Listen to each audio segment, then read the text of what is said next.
Nina Dean realized something was wrong the moment she walked past the rows of silent cubicles and nobody looked her in the eye.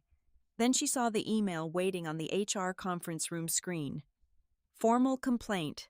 Hostile workplace behavior filed by Madison Blake. Her hands went cold. For 3 years, Nina had stayed late fixing everyone else's disasters.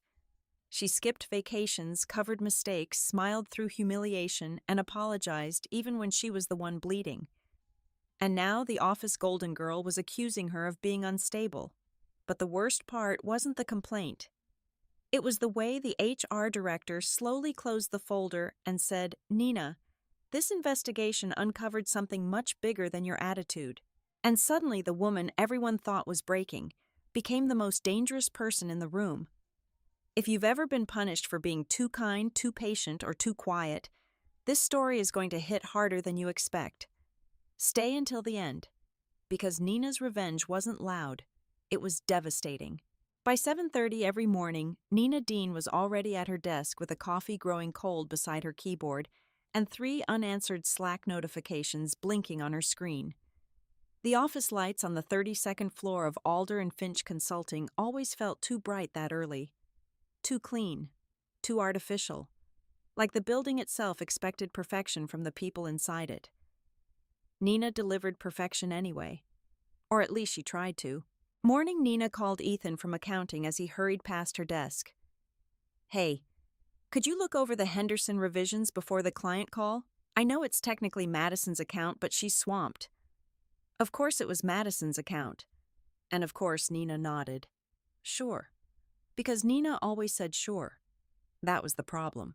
By 8:15, she'd already corrected 2 spreadsheet errors, rewritten part of a proposal someone else had ruined, and quietly fixed a scheduling conflict that would have embarrassed an executive vice president during a video conference. Nobody thanked her. They just expected it. The women in the office called her dependable in the same tone people used for appliances. The men called her sweet when they needed something. And Madison Blake. Madison smiled at Nina the way beautiful women smiled at people they secretly pitied.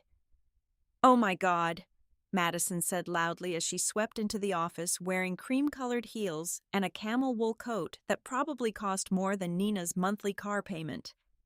"You're literally saving my life again." Her perfume hit the air before she did. Expensive, sharp. Nina gave a tired smile. The Henderson file had the wrong projections. Madison placed a manicured hand dramatically against her chest. "See, this is why we'd collapse without you." The others laughed softly. Not cruelly. That was the worst part. It was casual. Normal. Like everyone had silently agreed Nina existed to carry things for them. Madison leaned closer. "You're a saint." Then she walked away with the corrected file in her hand and took full credit for it in the 10 o'clock meeting. Nina sat silently through the presentation while Madison spoke confidently about her team's hard work. Not once did she mention Nina's name. Again.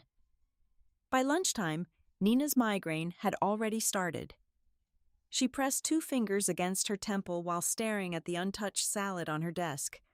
Her phone buzzed. Owen. A tiny ache spread through her chest before she even opened the message. "Owen, don't wait up tonight. Dinner with a client ran long." Nina. "Okay, everything all right?" Owen. "Yeah." And Nina. "Try not to stress yourself out so much. You've been intense lately." Intense. That word again. She stared at the message until the screen dimmed. 3 years ago, Owen used to call her passionate. Now every emotion she had was apparently too much, too sensitive, too tired, too emotional, too difficult. Sometimes Nina wondered exactly when she'd become someone who apologized for existing. "Nina," she looked up quickly. Madison stood beside her desk holding a designer water bottle and smiling sympathetically. "You missed half the lunch meeting." "Oh." Nina straightened. "Sorry. I was finishing the projections." Madison tilted her head. "Are you sleeping okay?" The question sounded caring, but something underneath it felt sharp. Nina forced a small laugh. "Just tired." Madison's eyes lingered on her face a second too long. Then she lowered her voice. You know people have been noticing your mood lately, right? The words landed softly, like poison dissolved in tea. Nina blinked. What, I'm just saying this because I care. Madison sat casually on the edge of the desk. Sometimes the energy you bring into a room affects everyone else. Energy. Another word people used when they wanted to criticize a woman without sounding cruel. Nina felt heat creeping up her neck. I didn't realize I was affecting anyone. Madison squeezed her wrist gently. You're probably not even aware you're doing it. Then she smiled again and walked away. Nina sat frozen long after Madison disappeared around the corner. That was how Madison operated. Never openly cruel, never obvious. Just tiny cuts, tiny humiliations, tiny suggestions that slowly made Nina question her own reality. By the time the workday finally ended, downtown Chicago was glowing gold beneath the winter sunset. Nina drove home through heavy traffic with exhaustion pressing against her ribs. Their townhouse in Oak Park looked beautiful from the outside. Warm lights, perfect landscaping, a marriage people envied. Inside it felt cold. Owen stood in the kitchen scrolling through his phone while loosening his tie. Tall, handsome, controlled, the kind of man strangers instantly trusted. You're late, he said without looking up. Nina set down her purse.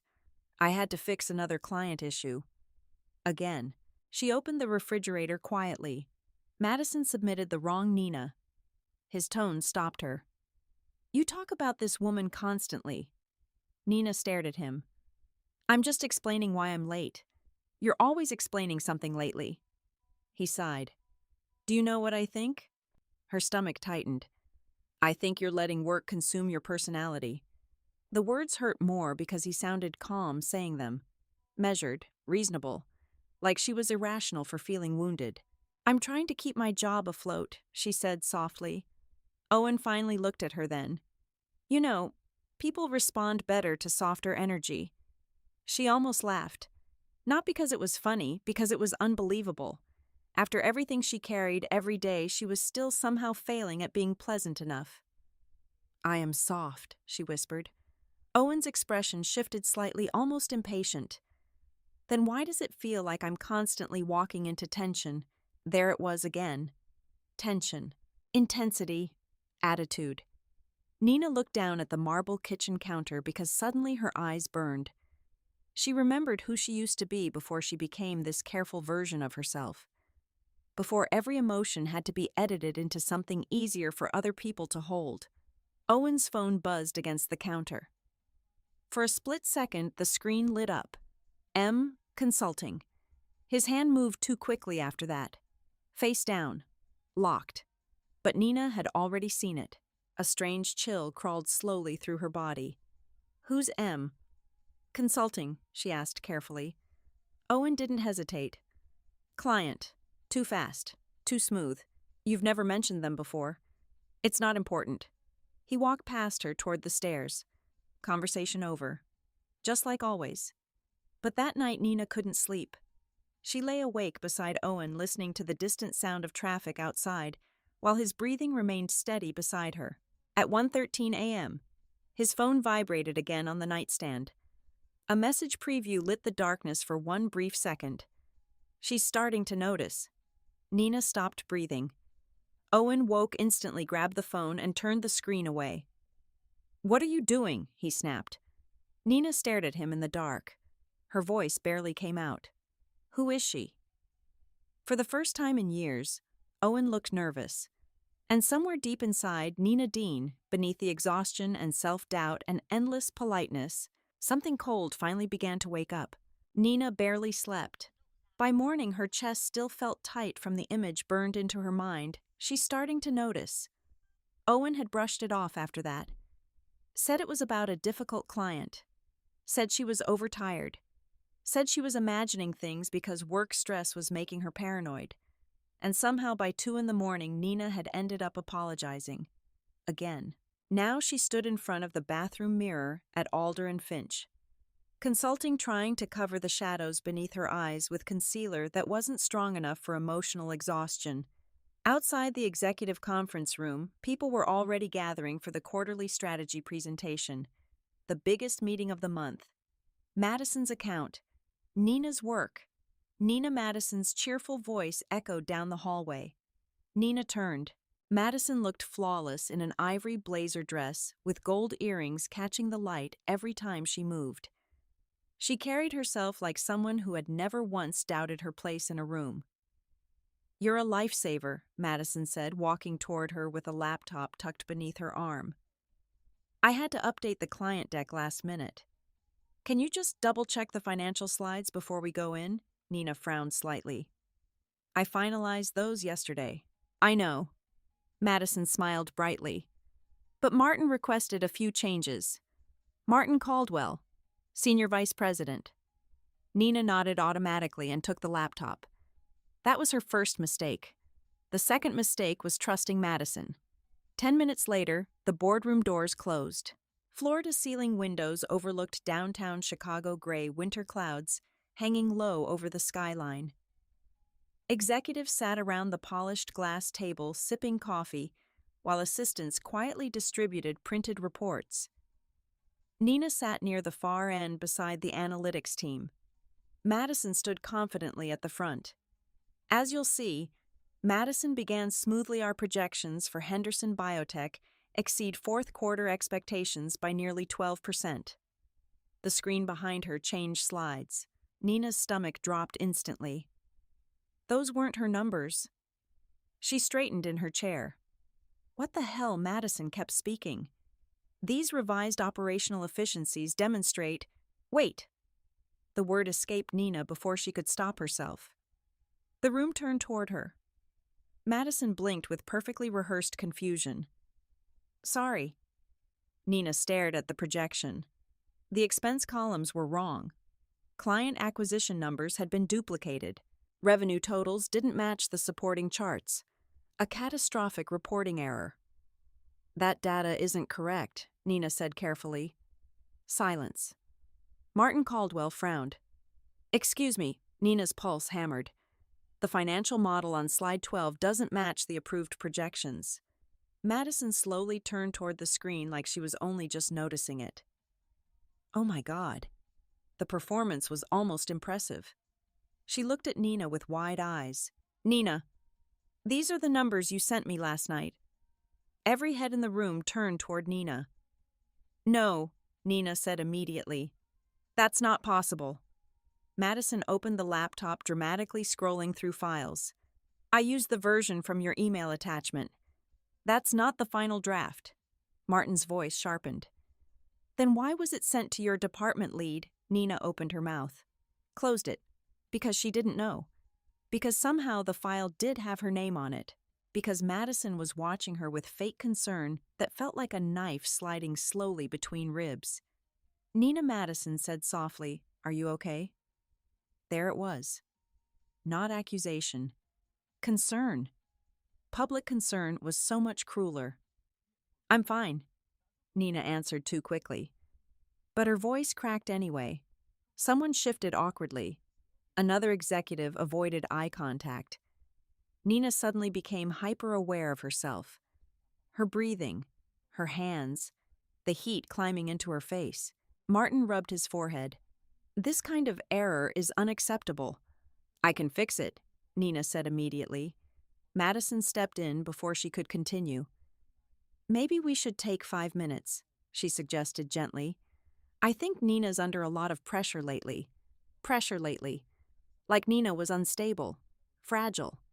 The difficult woman in the office everyone tiptoed around. Humiliation crawled up her spine. "I said I can fix it. Too sharp. Too emotional." She saw it happen instantly, the subtle shift in the room.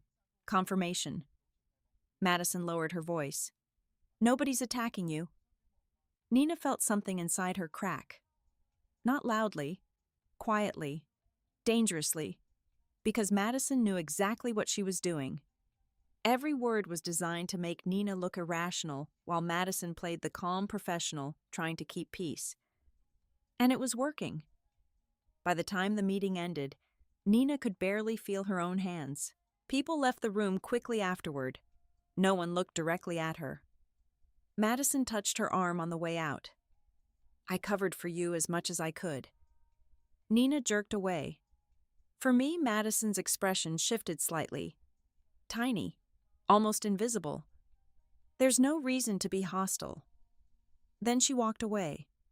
Nina made it exactly 30 seconds before locking herself inside the women's restroom. The second the door closed behind her, tears burned her eyes. Not because of the presentation, because she knew. Deep down, instinctively, painfully, Madison had set her up.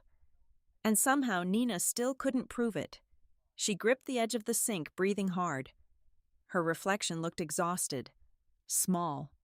A woman disappearing one humiliation at a time. The bathroom door opened behind her. Claire from HR stepped inside, hesitated, then offered an uncomfortable smile. You okay? Nina wiped her face quickly. Yeah. Claire didn't look convinced.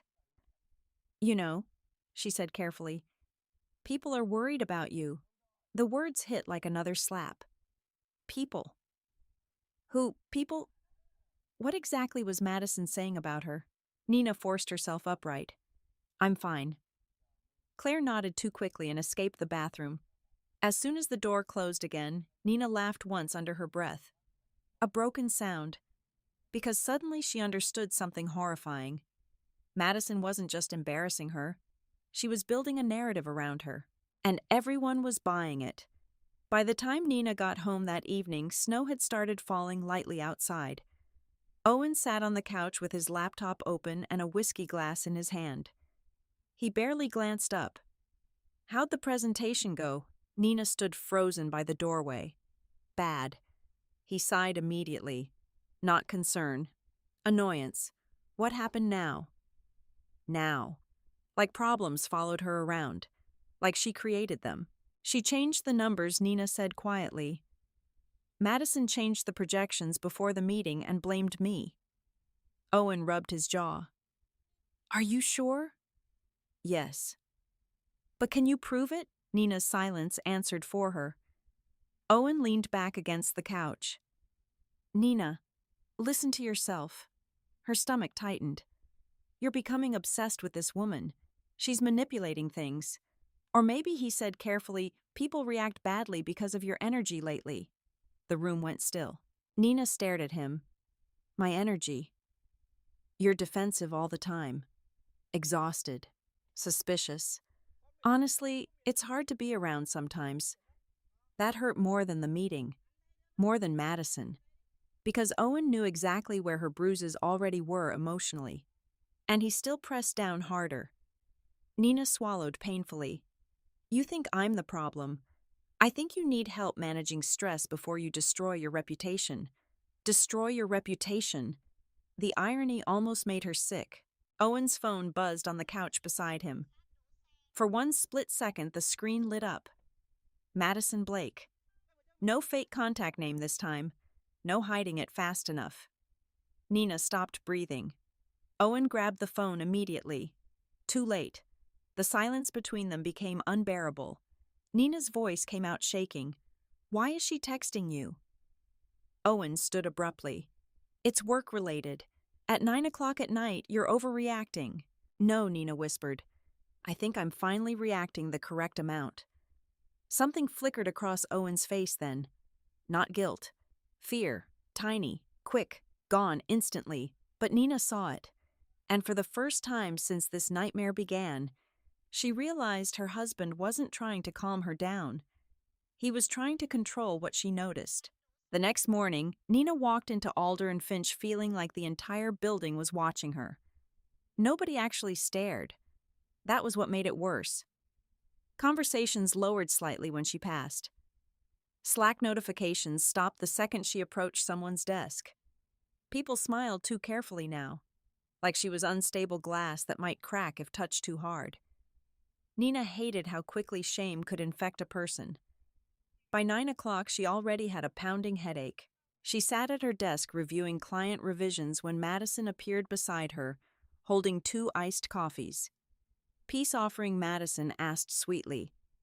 Nina looked up slowly. Madison smiled, like the last 48 hours had never happened. I got your order. I didn't ask for coffee. I know. Madison set it down anyway. I just feel bad about the meeting yesterday. Nina stared at her. The manipulation was almost elegant. Public humiliation, private kindness, confusion was part of the strategy. Madison leaned casually against the desk. Martin was pretty upset. He should be upset, Nina said quietly. The numbers were altered. Madison's smile faltered for half a second, then returned immediately. You really believe I'd sabotage you? Nina held her gaze. Yes. Silence. Madison laughed softly, almost sadly. Nina, I think you're overwhelmed. There it was again. Overwhelmed, unstable, emotional. Every conversation somehow bent toward making Nina question herself. Madison lowered her voice. You know what your problem is? Nina's jaw tightened. You assume people are attacking you when they're just reacting to your behavior. Nina felt anger flare hot in her chest. What exactly is my behavior? Madison crossed her arms lightly. The tension, the defensiveness, the way you shut down whenever something goes wrong, something you caused. Madison's eyes sharpened instantly, but only for a second. Then she sighed dramatically. I'm trying really hard to help you here. Nina almost laughed. Help. That word felt disgusting now. Before she could respond, Madison's phone buzzed. She glanced at the screen. A tiny smile touched her lips before she locked it again. Nina caught the name anyway. Owen. Her entire body went cold. Madison looked up too quickly. And for the first time since this nightmare began, the mask slipped. Only slightly. But Nina saw it. Not guilt, satisfaction. Like Madison enjoyed knowing something Nina didn't. Excuse me, Madison said smoothly, stepping away. Client call. Nina stared after her, pulse hammering. Her hands trembled above the keyboard. No. Maybe Owen really was consulting with her. Maybe it was coincidence. Maybe Nina. She looked up sharply. Claire from HR stood beside her desk holding a folder. Can you come with me for a moment? The entire floor seemed to go quiet. Nina felt dozens of invisible eyes following her as she stood. The walk to HR felt endless, every step heavier than the last. Inside the conference room sat Claire, a compliance officer named Daniel Reeves, and another woman Nina recognized from corporate legal. Not good. Definitely not good. Claire folded her hands carefully. Nina, this isn't disciplinary, which meant it absolutely could become disciplinary. Daniel slid a document across the table. We need access to your archived project files from the Henderson, Weiler, and Easton accounts. Nina frowned. Why? There are discrepancies we need to review. Discrepancies. The word scraped against her nerves. What kind of discrepancies? Daniel exchanged a glance with the legal representative before answering. Unauthorized modifications. Timestamp inconsistencies. Missing approval records. Nina blinked slowly. I don't understand. We're not accusing you of anything, Claire said quickly. Not yet, Nina thought. Daniel opened another folder. These files were all accessed under your credentials. The room tilted slightly. That's impossible. He slid printed logs toward her. Her employee ID, her login history, her authorization signature, every document tied directly to her account. Nina stared at the pages, while dread crawled through her chest like ice water. I didn't do this. Nobody answered immediately, and that silence terrified her more than accusations would have. Daniel's tone remained professional. Did you ever share passwords with coworkers? No. Then she hesitated. Small moments flashed through her memory. Madison borrowing her laptop during meetings. Quick login requests. Can I send this from your account really fast? Your computer's already connected to the server. Tiny favors, tiny permissions, tiny openings. God. Nina suddenly felt sick. Claire leaned forward gently. Nina, has anything unusual been happening recently? The question nearly broke her. Because where would she even begin with the gaslighting, the humiliation, the late-night messages from her husband to another woman? The feeling that her entire life had quietly shifted beneath her feet while everyone else pretended nothing was wrong, Nina swallowed hard. I think someone's setting me up. Again, silence. Not disbelief. Not agreement. Just careful corporate silence. Daniel closed the folder. We'll continue reviewing the records. Claire gave Nina a sympathetic look as the meeting ended. Sympathy. Nina hated sympathy now. It always came right before someone stopped trusting her. By the time she returned to her desk, she could barely breathe normally. Madison looked up from across the office. Their eyes met, and Madison smiled. Not warmly, victorious. Nina sat slowly in her chair. Something inside her finally clicked into place. This wasn't random anymore. This wasn't workplace tension. This was deliberate, carefully planned. And somehow, Owen was connected to it. Her phone buzzed. A text from Owen. Owen, we need to stop fighting. Nina. Are you sleeping with Madison, Owen? Jesus Christ, Nina. Nina, answer me. Owen, you're spiraling again. Spiraling again. Not no. Never no. Nina stared at the screen until another message appeared. Owen, you need to calm down before you damage your career permanently.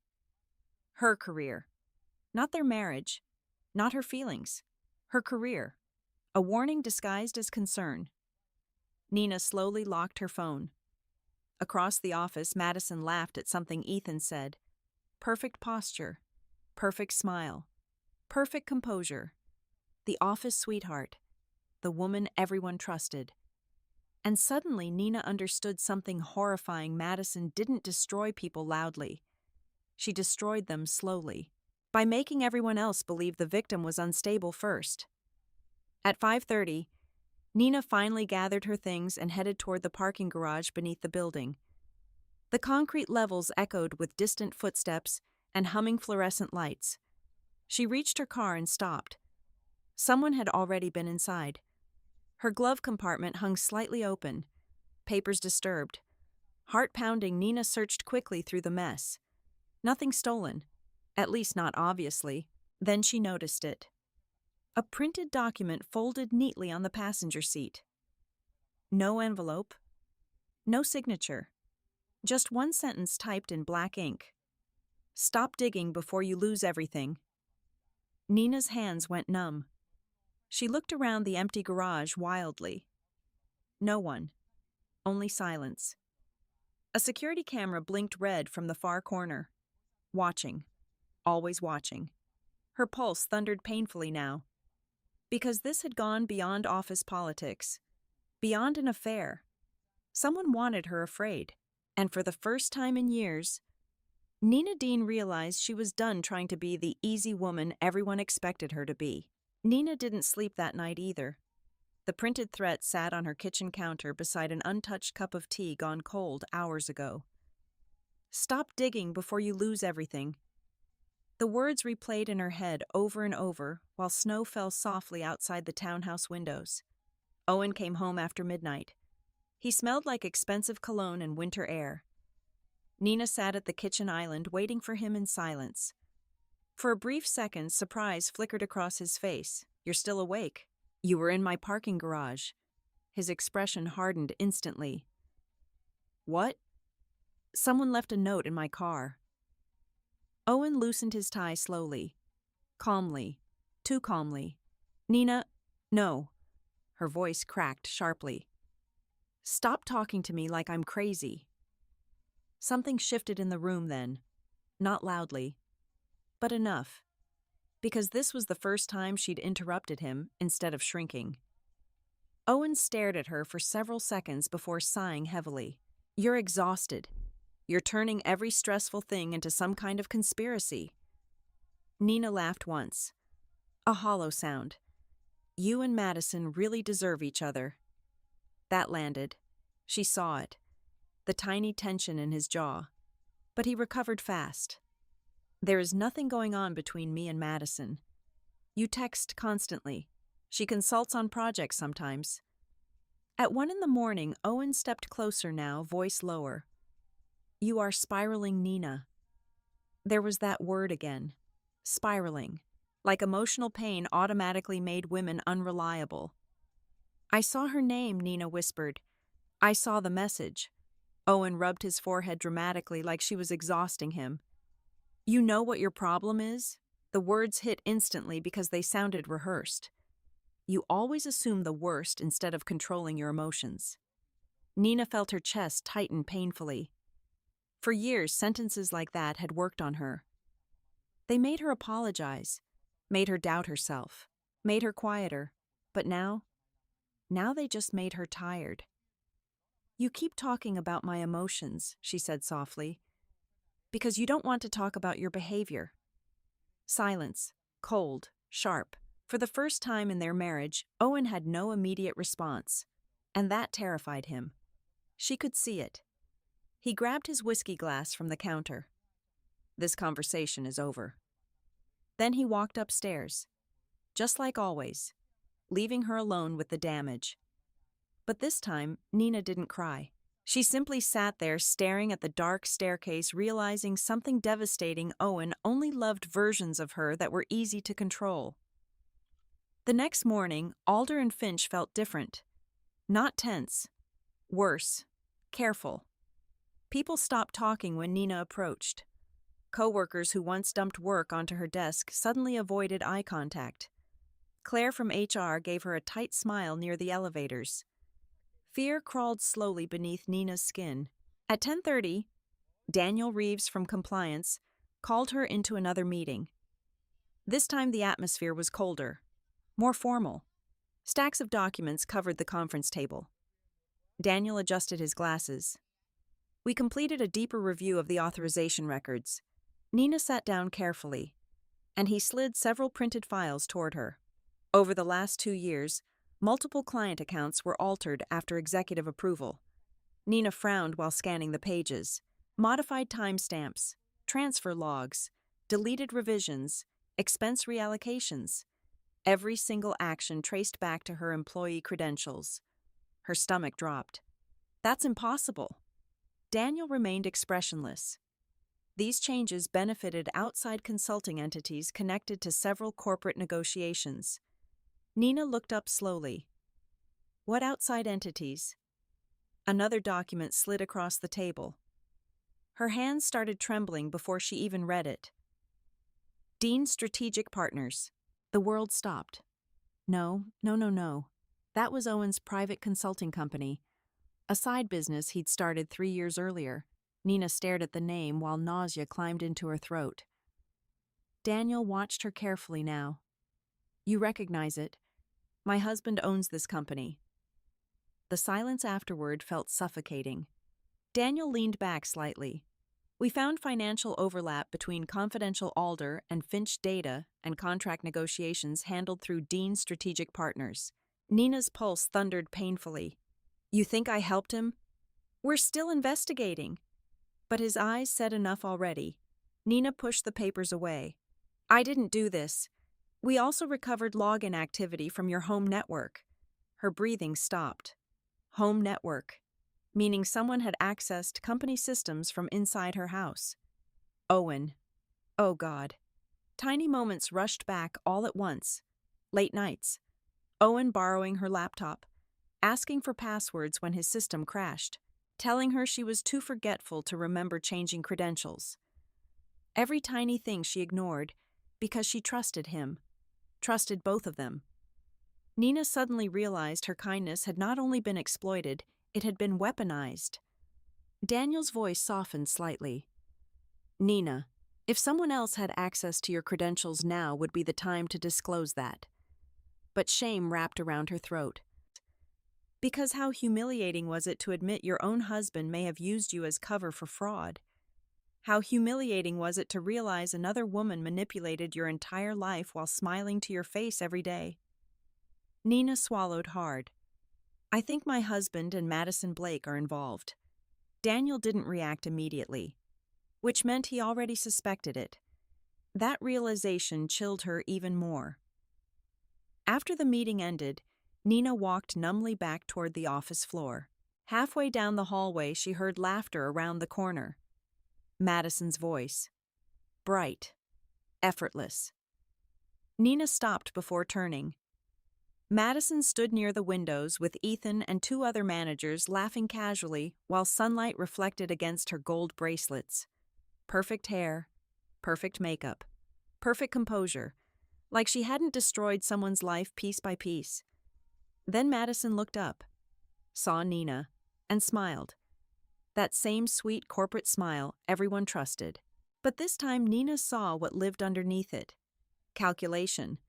Madison excused herself from the group and walked toward her. "You okay?" she asked softly. Nina stared at her. "You should have been more careful." Madison blinked once, then laughed lightly. "I have no idea what you mean. You used my credentials." "Nina," Madison tilted her head sympathetically. "You really need to stop creating stories in your head. Gaslighting, even now, even after everything." Nina stepped closer. "You made everyone think I was unstable before this started, didn't you?" For the first time, Madison didn't answer immediately. That silence was enough.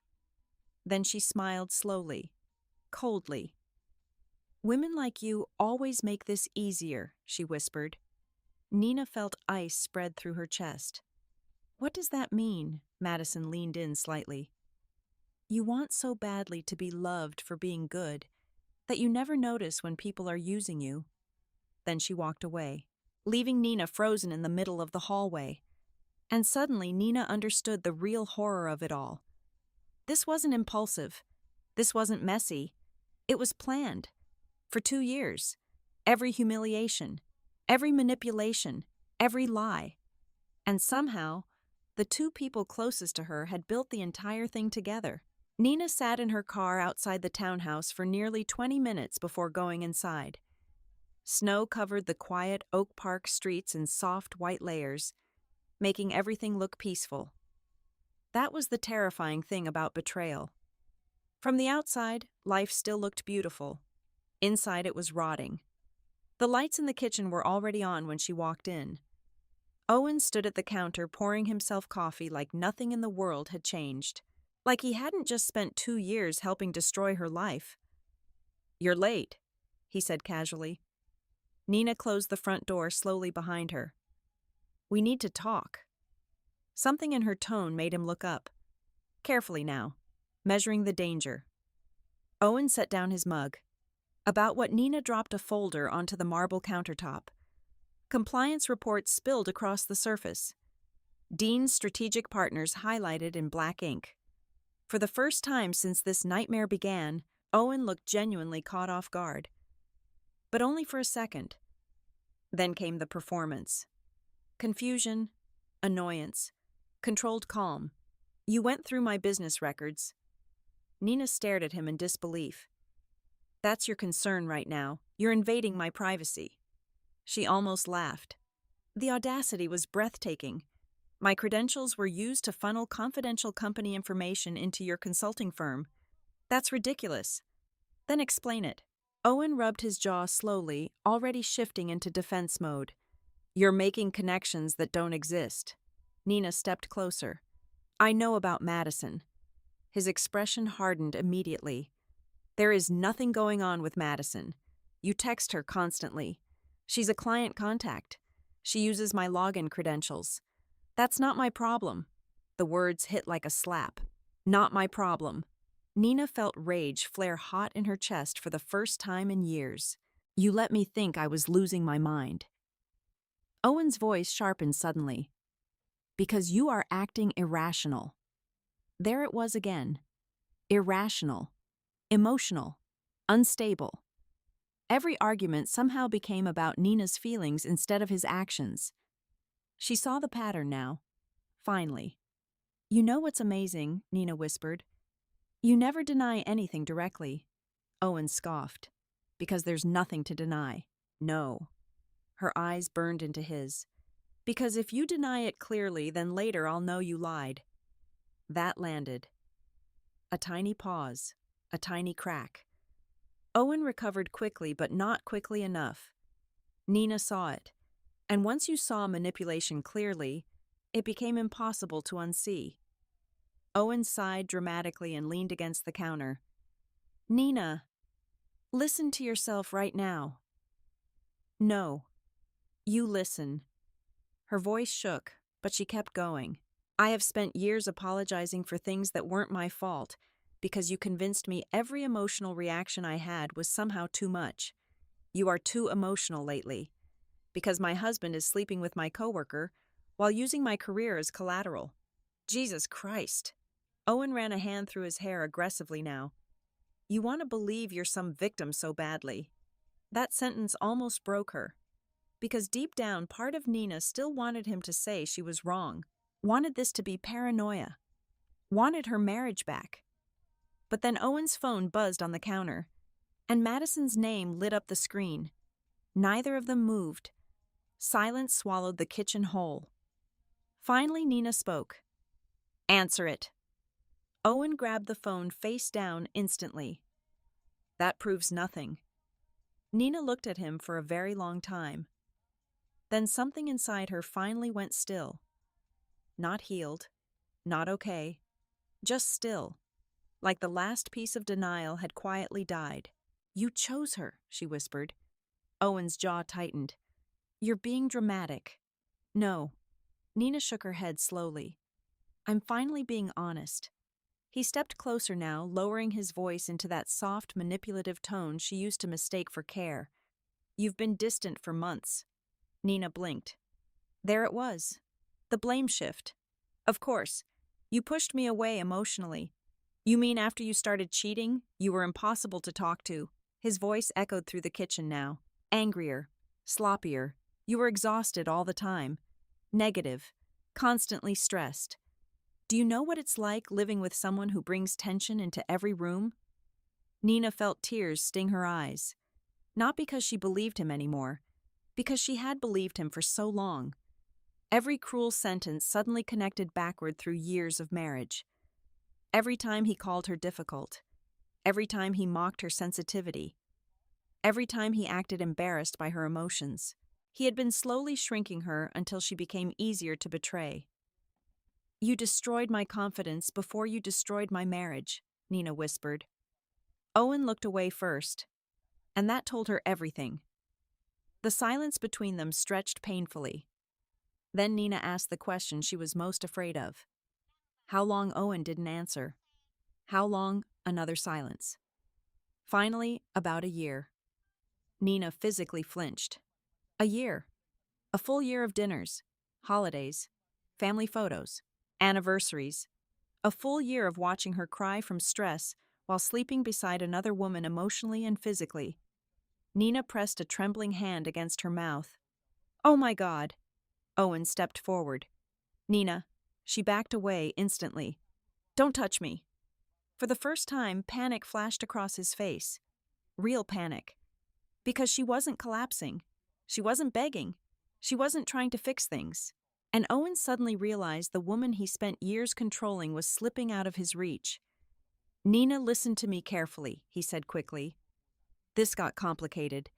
She stared at him with hollow disbelief. Complicated?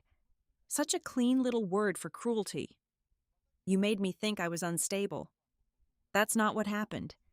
You let another woman humiliate me publicly while you stood there pretending to love me.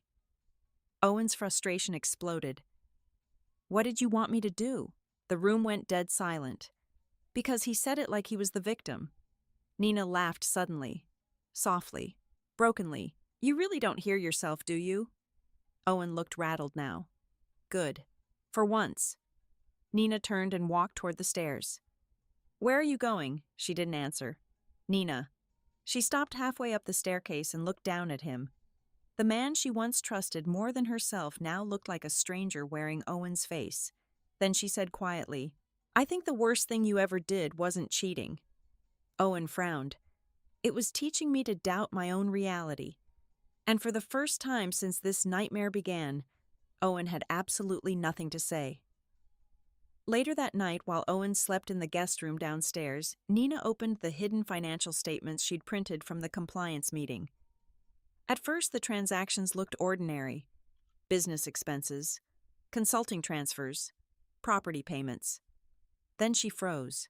Monthly wire transfers, Lakeshore Drive residences, luxury apartment leasing. Nina's pulse slowed dangerously. No. She opened another statement. Then another. Her stomach dropped completely. 2 names appeared on the lease agreement. Owen Dean. And beneath it, Madison Blake. Nina stared at the screen while something inside her finally shattered beyond repair. Not because she lost him, but because she realized he had been building another life while she was still fighting to save the first one.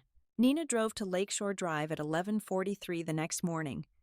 She should have been at work. Instead, she sat behind the wheel, gripping it so tightly her knuckles ached while Chicago blurred gray outside the windshield. Luxury high-rises towered above the lakefront like monuments to expensive secrets. The address from the lease led her to a sleek glass residential building overlooking Lake Michigan. Valet service, private entrance, doorman in black gloves. The kind of place Owen once claimed they could never justify financially. Nina parked half a block away because suddenly she couldn't breathe properly. Her hands trembled as she stared at the building. This was real. Not suspicion anymore. Not paranoia. Not spiraling. Real. For a moment, she almost drove away. Because once she saw it with her own eyes, there would be no surviving version of denial left. But then she remembered all the nights she cried alone while Owen told her she was too emotional. All the meetings Madison humiliated her in.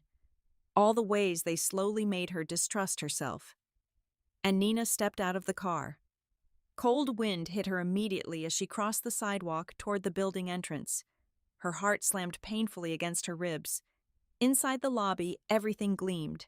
Marble floors, gold lighting, fresh white orchids near the reception desk. A life funded by lies. The concierge looked up politely. "Can I help you?"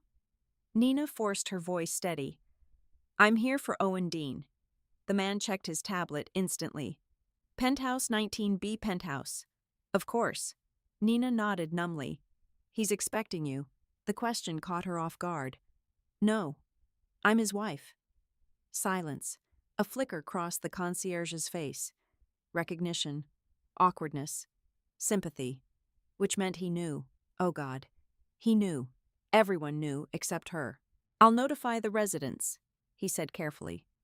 "No." Nina stepped back immediately. "Don't do that." The last thing she wanted was a warning sent upstairs. The concierge hesitated before lowering his voice.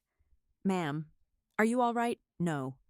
But she smiled anyway, because women like Nina always smiled while dying emotionally. "I'm fine." Another lie. She moved toward the elevators before she could lose courage. Every second inside that mirrored elevator felt surreal. 19 floors.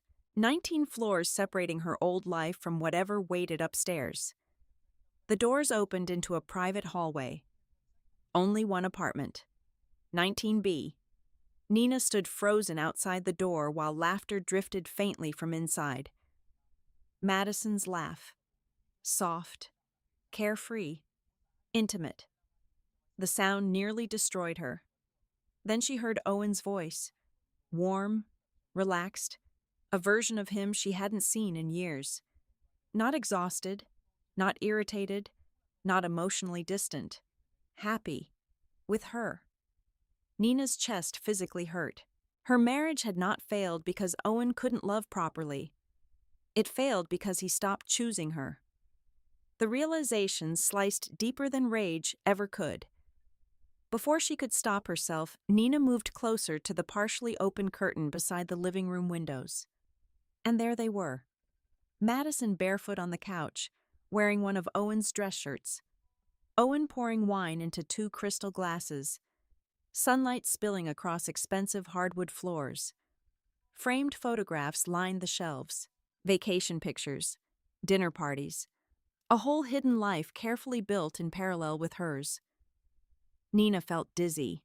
Her eyes caught on one framed photo in particular. A company gala from 6 months earlier. Madison in a silver dress. Owen beside her smiling. The same night Nina had collapsed in the emergency room from stress-induced chest pain. Owen told her he was stuck in meetings. Nina suddenly grabbed the wall beside her to stay upright. This wasn't cheating. This was cruelty. Intentional, sustained cruelty. Inside the apartment, Madison curled her legs beneath herself while sipping wine. "Do you think she suspects anything?" Owen gave a tired laugh. "She suspects everything." Madison smirked. "But nobody believes her." Nina stopped breathing. Owen loosened his tie and sat beside Madison. "She's emotional right now. HR already thinks she's unstable." Unstable! The word echoed violently in Nina's skull. Madison leaned against him comfortably. "She looked awful yesterday. She's under pressure." "Well," Madison shrugged casually, "that's what happens when people can't control themselves." Nina felt something dark rise slowly inside her chest. Not heartbreak anymore. Something colder. Something sharper. Because they weren't remorseful. They were mocking her. Together. Madison laughed softly. "Honestly, she makes this too easy." Owen didn't answer. That silence hurt even more than agreement. Madison rested her head against his shoulder. "She still loves you, doesn't she?" Owen stared into his wine glass. For some reason, that broke something final inside Nina. Not loudly, not dramatically, quietly, like a thread snapping after being pulled too far for too long. Because after everything, after all the manipulation, humiliation, gaslighting, he still spoke about her like she was pathetic for loving him. Nina stepped backward carefully before either of them saw her. Her body felt numb now, detached, like she was floating outside herself. She reached the elevator just as tears finally blurred her vision. Not soft crying, not cinematic, silent devastation. The kind that emptied a person from the inside out. By the time she reached the parking garage beneath the building, she could barely breathe. She leaned against her car, trembling violently. A memory hit her suddenly, Owen holding her after her father's funeral, whispering, "You'll never carry life alone as long as you have me." Lie. Another memory, Madison hugging her during her panic attack after the Henderson meeting. "I'm here for you." Lie. Her entire life suddenly felt infected with lies. Nina slid into the driver's seat and shut the door. Then she screamed. Not loudly, but painfully. A broken sound ripped from somewhere deep inside her chest.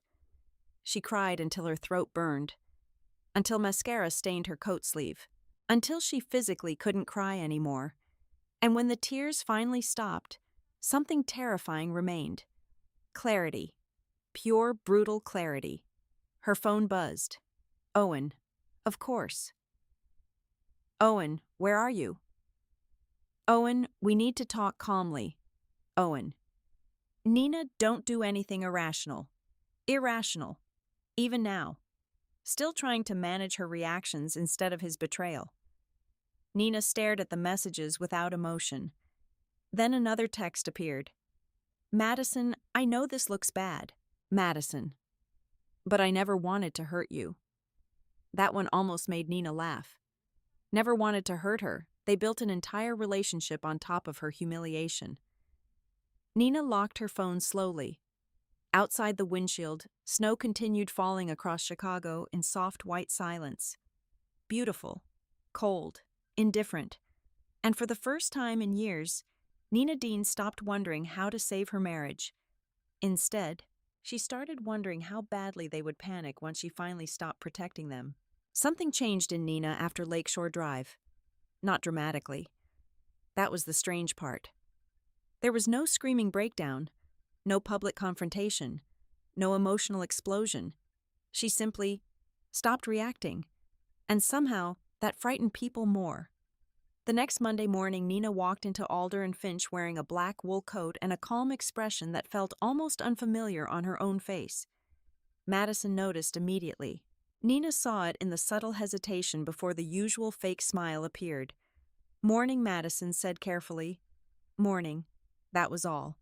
No tension, no defensiveness, no emotional cracks to exploit. For the first time, Madison looked uncertain. Nina sat at her desk, opened her laptop, and began documenting everything. Every email, every timestamp, every altered file, every message from Owen, every interaction with Madison. She bought an external hard drive during lunch and labeled folders with quiet precision. Because suddenly, Nina understood something important women like Madison survived because women like Nina spent too much time defending themselves emotionally instead of gathering evidence quietly. By noon, Ethan from accounting approached her desk nervously. "You okay?" Nina looked up. "Why wouldn't I be?" He shifted awkwardly. "You've just been quiet. Interesting. When she cried, she was unstable. When she became calm, people got uncomfortable." Nina almost smiled. "I'm working." Ethan nodded quickly and walked away. Across the office, Madison watched the entire interaction over the rim of her coffee cup. Observing. Calculating. Good. Nina wanted her nervous. Later that afternoon, Nina received another request from compliance. Instead of panic, she felt cold focus settle deeper into her bones. Daniel Reeves met her in a smaller conference room this time. Less formal. More cautious. "We recovered additional metadata," he explained.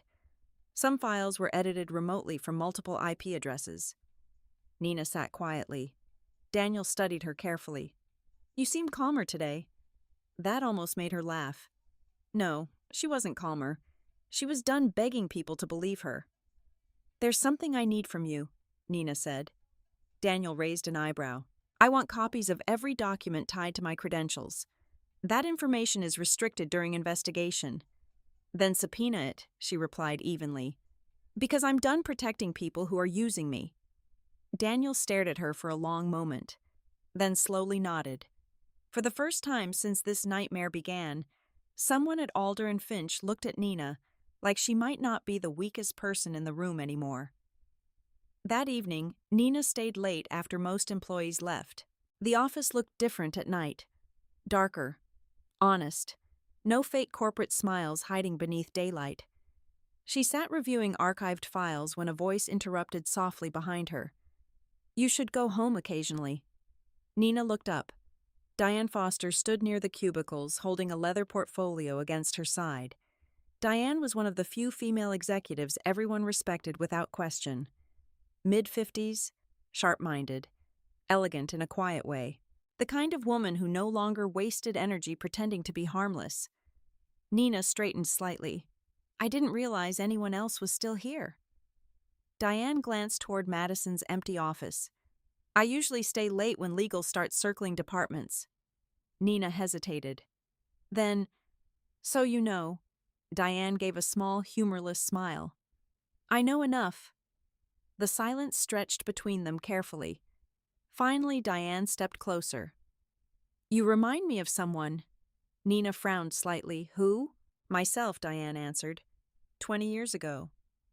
That surprised her. Diane was intimidating. Controlled.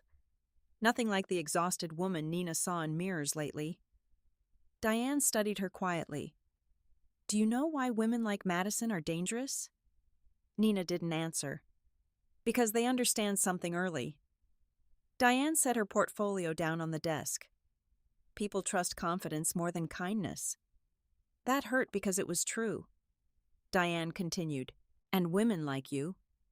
She tilted her head slightly. "You assume being good will protect you."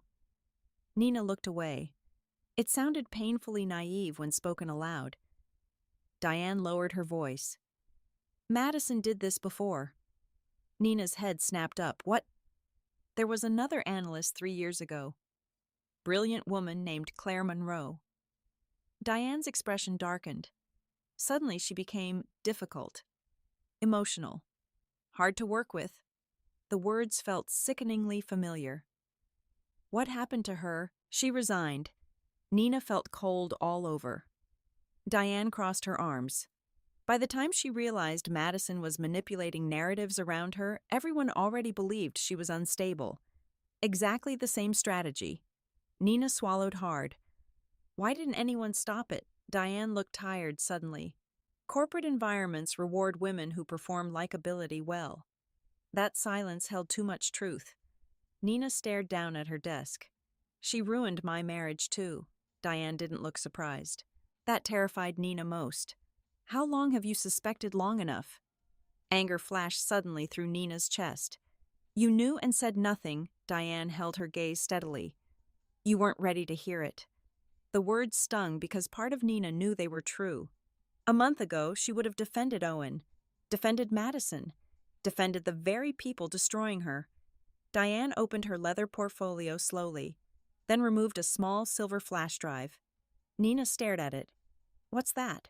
Diane placed it carefully beside her keyboard. Insurance. Nina's pulse quickened instantly.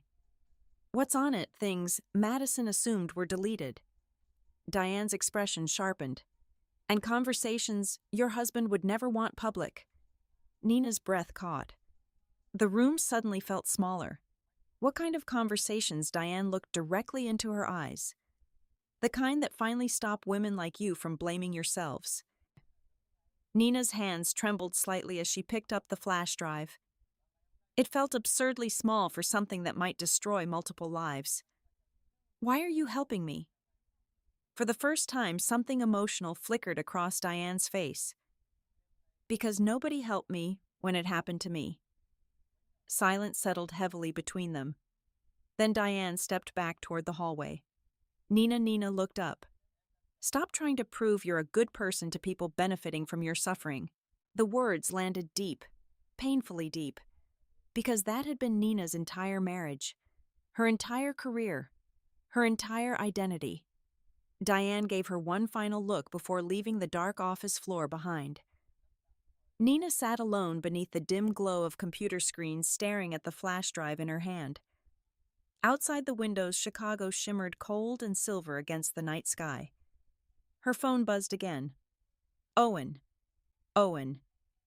We need to handle this carefully. Owen, don't make emotional decisions. Owen. Nina, answer me. Nina stared at the messages without expression. Then she looked back down at the flash drive.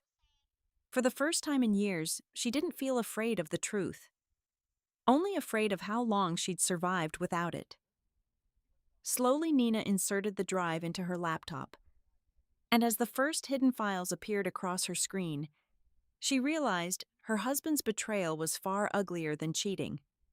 It was strategy. Nina clicked the first audio file with trembling fingers. Static crackled softly through her laptop speakers. Then Madison's voice filled the dark office. Clear, relaxed, dangerous. She still trusts him too much. Nina stopped breathing. A second voice answered. Owen, we don't need her trusting me forever. Just long enough. The room around Nina seemed to disappear. Her pulse thundered violently in her ears while she stared at the screen. The recording timestamp was from 8 months ago. 8 months. 8 months of smiling at her across dinner tables while planning her destruction behind closed doors. Madison laughed softly through the speakers. She practically hands people access to her life. Owen answered with a tired chuckle. That's because Nina needs to feel needed. It's predictable. Nina physically flinched. Predictable. Like her kindness was a weakness they studied together. Another file opened automatically. This one from a restaurant. Muted jazz played faintly in the background. Madison's voice again. HR already thinks she's emotionally unstable. Owen sighed. She's easier to control when she thinks she's the problem. The sentence shattered something deep inside Nina. Not because she didn't suspect it anymore, because hearing it out loud made every moment of self-doubt suddenly feel engineered. Every apology, every panic attack, every time she questioned her own instincts. They had cultivated her confusion intentionally. Nina covered her mouth as tears blurred her vision. But this wasn't the helpless crying from before. This grief had rage underneath it. Cold rage. The kind that sharpened instead of weakened. She opened more files. Email chains. Deleted messages. Metadata reports. Conversations about client transfers routed through Dean's strategic partners. And everywhere her name, used as protection. Used as cover. Used as the perfect scapegoat because everyone believed Nina Dean was too soft to fight back effectively. Then came the worst recording, the one that finally destroyed the last fragile piece of love she still carried for Owen. Madison's voice lowered carefully. What if she finds out about the apartment silence? Then Owen laughed quietly. Nina doesn't leave. The words punched straight through her chest. Not cruel, not angry. Worse, confident, like her loyalty was something he owned permanently. Madison sounded amused. You're sure she spent her whole life trying to earn love? Women like that stay. Nina shut the laptop instantly. Her breathing turned uneven. For several seconds, she just sat there in the dark office with tears streaming silently down her face. Not because she missed him anymore, because she realized Owen had never misunderstood her kindness. He understood it perfectly, and exploited it anyway. Her phone buzzed again. Owen. Of course. Owen. Where are you, Owen? We need to talk before this gets worse. Owen. Nina, don't involve other people. Don't involve other people. Translation, don't expose us. Nina stared at the messages for a long moment, then slowly typed back for the first time in 2 days. Nina. I know everything. 3 dots appeared instantly, disappeared, returned again. Finally, Owen. You're emotional right now. Owen. Let's talk tomorrow. Nina laughed softly under her breath. Even now. Still trying to position her pain as irrational. Still trying to manage her reaction instead of his betrayal. She locked the phone without answering again.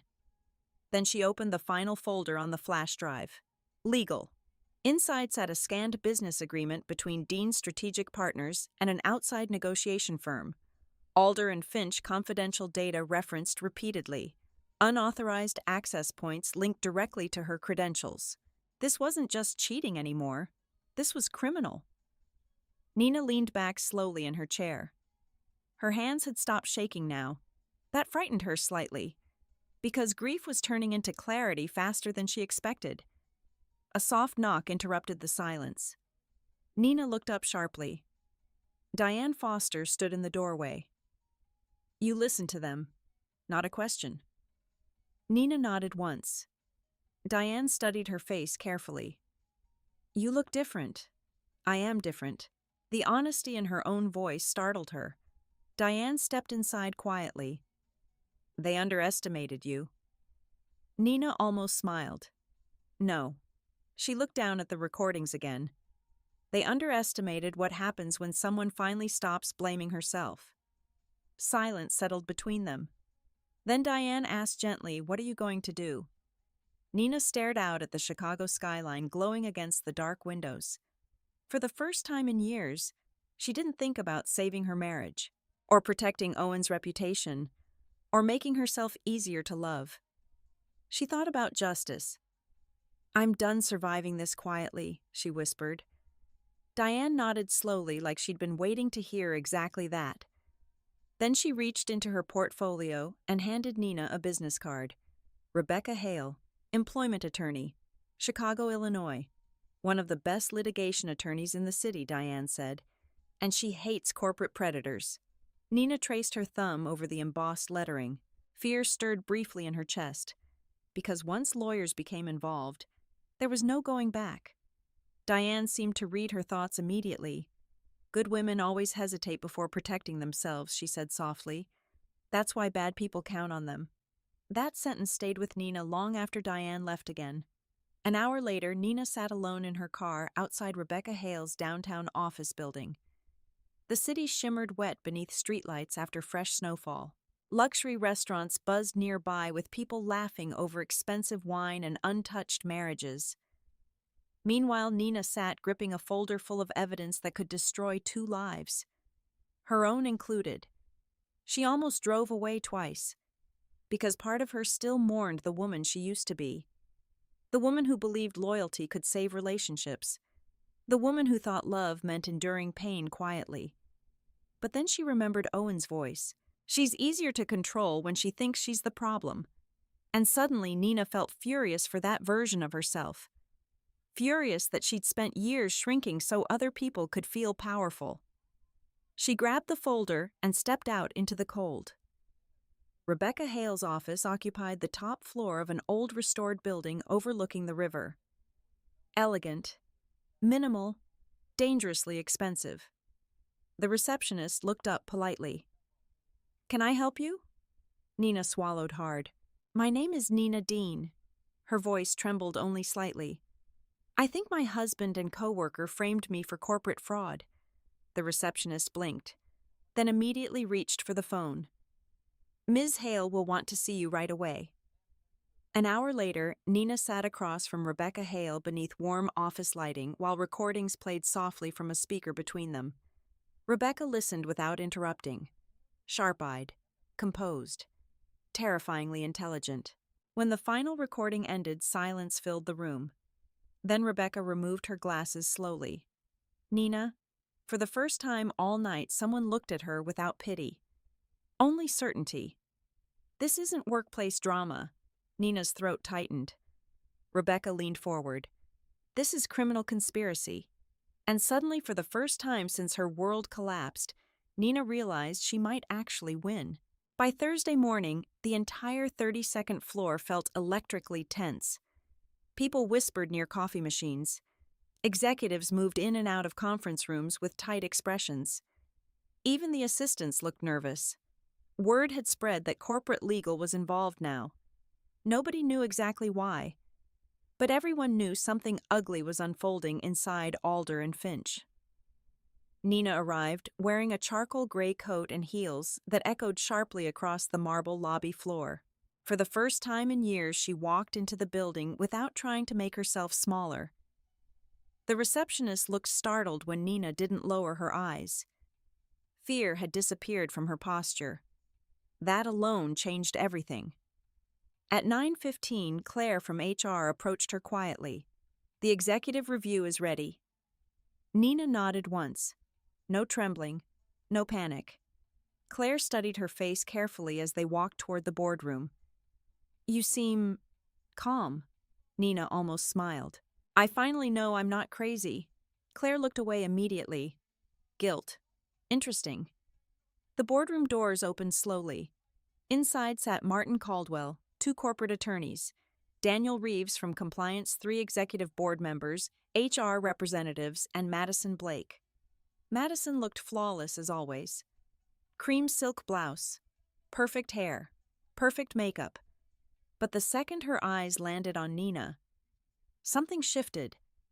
Because Nina wasn't broken anymore, and predators always became nervous when prey stopped bleeding. Owen sat near the far end of the room beside legal counsel. His jaw tightened the moment Nina entered. Good. Let him be uncomfortable for once. Rebecca Hale walked beside Nina, carrying a leather case filled with evidence. That caused immediate tension.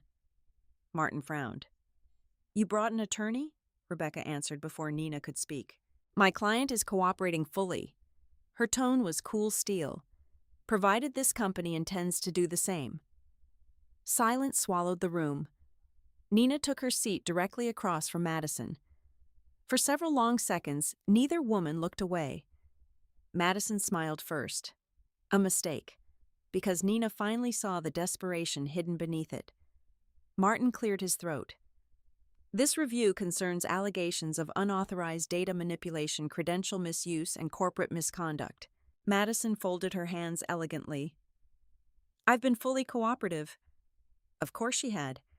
Manipulators always cooperated confidently until evidence appeared. Daniel opened a file. "Our forensic review recovered deleted metadata from multiple internal systems." Madison's smile faltered slightly.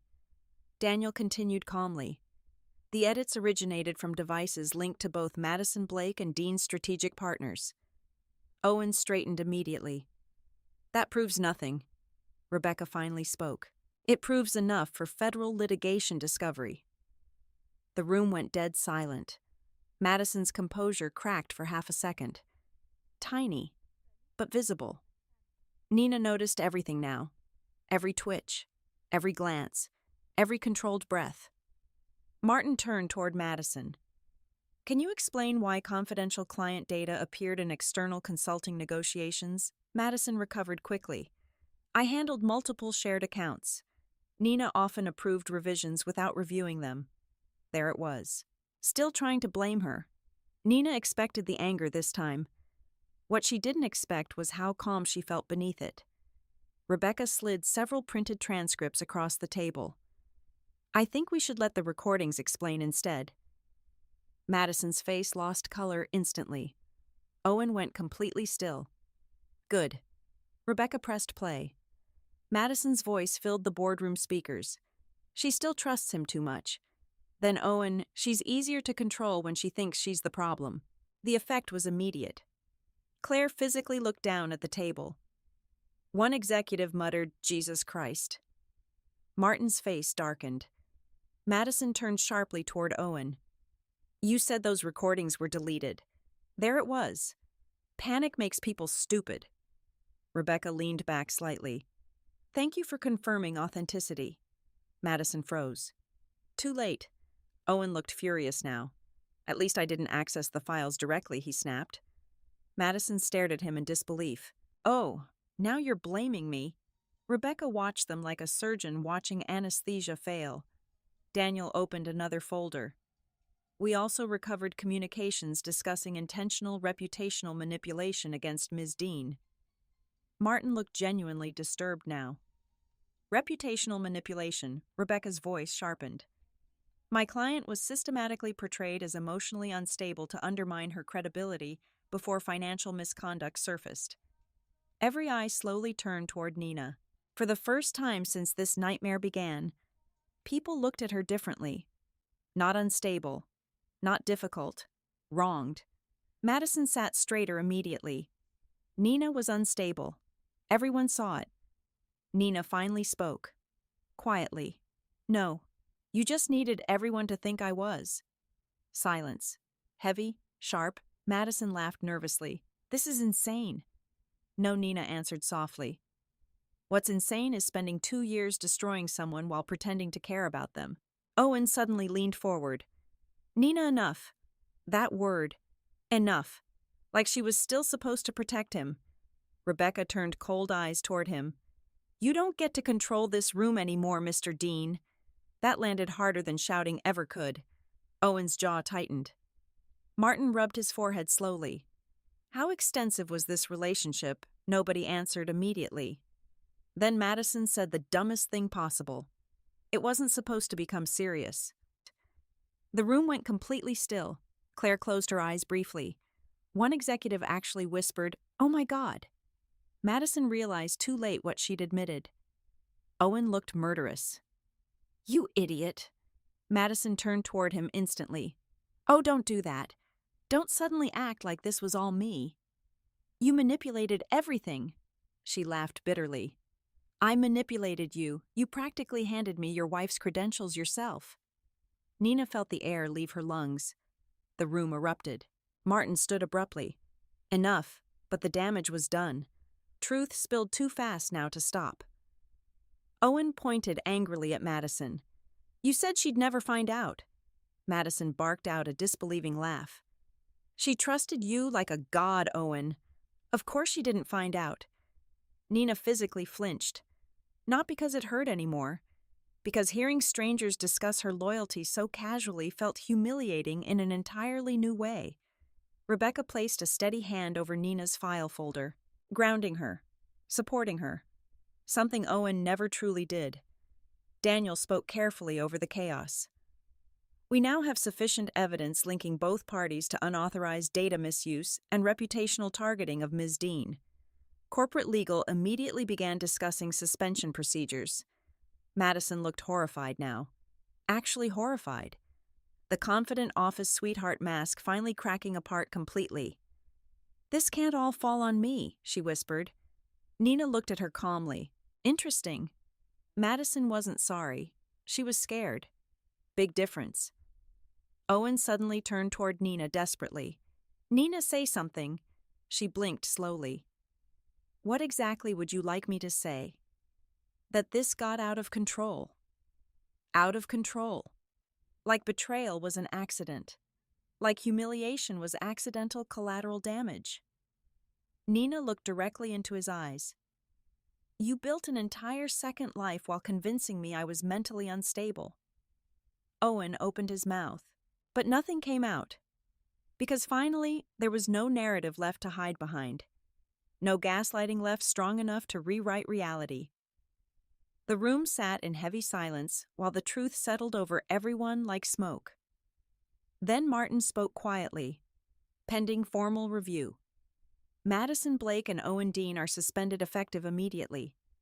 Madison looked like she might collapse. Owen looked furious. And Nina. Nina felt strangely empty. Not victorious. Not healed. Just awake. Completely awake for the first time in years. As security prepared documentation and legal teams scrambled into damage control, Owen looked across the table at her one final time. Desperate now. Panicked. Human. Nina. His voice cracked slightly. Please don't destroy our lives. And for the first time since she met him, Nina realized something devastatingly simple. There had never been an hour, only her sacrificing pieces of herself to protect people who enjoyed watching her disappear. The fallout exploded faster than Nina expected. By the next morning, Alder and Finch looked like a company surviving a natural disaster. Executives rushed through hallways whispering into phones. Legal teams occupied half the conference rooms. HR representatives suddenly avoided eye contact with Nina altogether. Nobody knew how to speak to her now. A week ago, she'd been the unstable employee everyone quietly pitied. Now she was the woman at the center of a corporate scandal involving fraud affairs, reputational sabotage, and potential criminal charges. Funny how quickly people changed sides when evidence entered the room. Nina sat quietly in Rebecca Hale's office reviewing documents while snow drifted beyond the windows. For the first time in weeks, her hands weren't shaking. Rebecca slid another file across the desk. Madison's already trying to negotiate. Nina looked up slowly. Negotiate what? A reduced liability agreement. Rebecca's mouth curved humorlessly. She's offering cooperation in exchange for protection. Of course she was. People like Madison never burned alone if they could drag someone else into the fire first. And Owen? Rebecca leaned back in her chair. He's panicking. Good. The thought came so naturally, it startled Nina slightly. But then again, Owen had watched her drown emotionally for years without guilt. Maybe panic was overdue. Rebecca studied her carefully. How are you holding up? Nina considered the question honestly. I think I stopped confusing love with endurance. Rebecca's expression softened briefly. That's usually the first step. Before Nina could answer, her phone buzzed violently against the desk. Owen. Again. She ignored it. Another call came immediately. Then another. Rebecca raised an eyebrow. He's escalating. Nina stared at the screen while it buzzed a fourth time. Finally, she answered. What Owen exhaled sharply like he'd been holding his breath for hours. Thank God. No apology. Interesting. Where are you? He asked quickly. At my attorney's office. Silence. Then, you hired a lawyer against me. Not for herself, not for protection, against him. Nina almost smiled at the predictability. You helped frame me for fraud, Owen. It wasn't like that. The exhaustion in his voice sounded real now. Messy, desperate, good. Then explain what it was. I made mistakes. Nina closed her eyes briefly. Mistakes. Such a soft little word for calculated cruelty. You built another life with her. You think this is easy for me? That sentence nearly made Rebecca laugh out loud across the desk. Nina felt something cold settle deeper into her chest. Even now, even after exposure, humiliation, and suspension, Owen still centered himself in the story. How difficult this must be for you, she said quietly. Nina, no. I spent years shrinking myself to protect your comfort. Her voice sharpened finally. You don't get my empathy anymore. Silence exploded through the phone line. Then Owen whispered, "She manipulated things too." There it was. The blame shift. Nina leaned back slowly. "You're turning on her already. She lied to me." Nina actually laughed this time. A real laugh. Disbelieving. "You cheated on your wife for over a year while helping destroy her career." Her eyes burn now. "And you feel betrayed." Owen said nothing, because there was nothing left to say. Finally, he lowered his voice. "We can still fix this." Rebecca physically looked up from her paperwork in disbelief. Nina stared out the office window at the frozen Chicago River. Then she answered softly, "There was never a we," and she hung up. For several seconds, the room stayed silent. Then Rebecca muttered, "Jesus." Nina rubbed her temples tiredly. "I used to think if I loved someone hard enough, they'd eventually love me carefully." Rebecca's expression changed slightly. "That's not love," she said gently. "That's survival." The words sat painfully inside Nina's chest, because deep down she knew Rebecca was right. Later that afternoon, Nina returned briefly to Alder and Finch to finalize additional compliance reports. The office went unnaturally quiet the second she stepped off the elevator. People watched her now openly. Not with judgment anymore, with curiosity, fear, sympathy. Nina hated sympathy most of all. As she crossed toward the executive offices, raised voices echoed from a nearby conference room. Madison and Owen. Fighting. Nina slowed instinctively. "You promised me this wouldn't happen," Madison hissed. Owen sounded furious. "You panicked in the meeting. You threw me under the bus first. Because you admitted the affair." Madison laughed bitterly. "Oh, please. Like they wouldn't have figured it out anyway."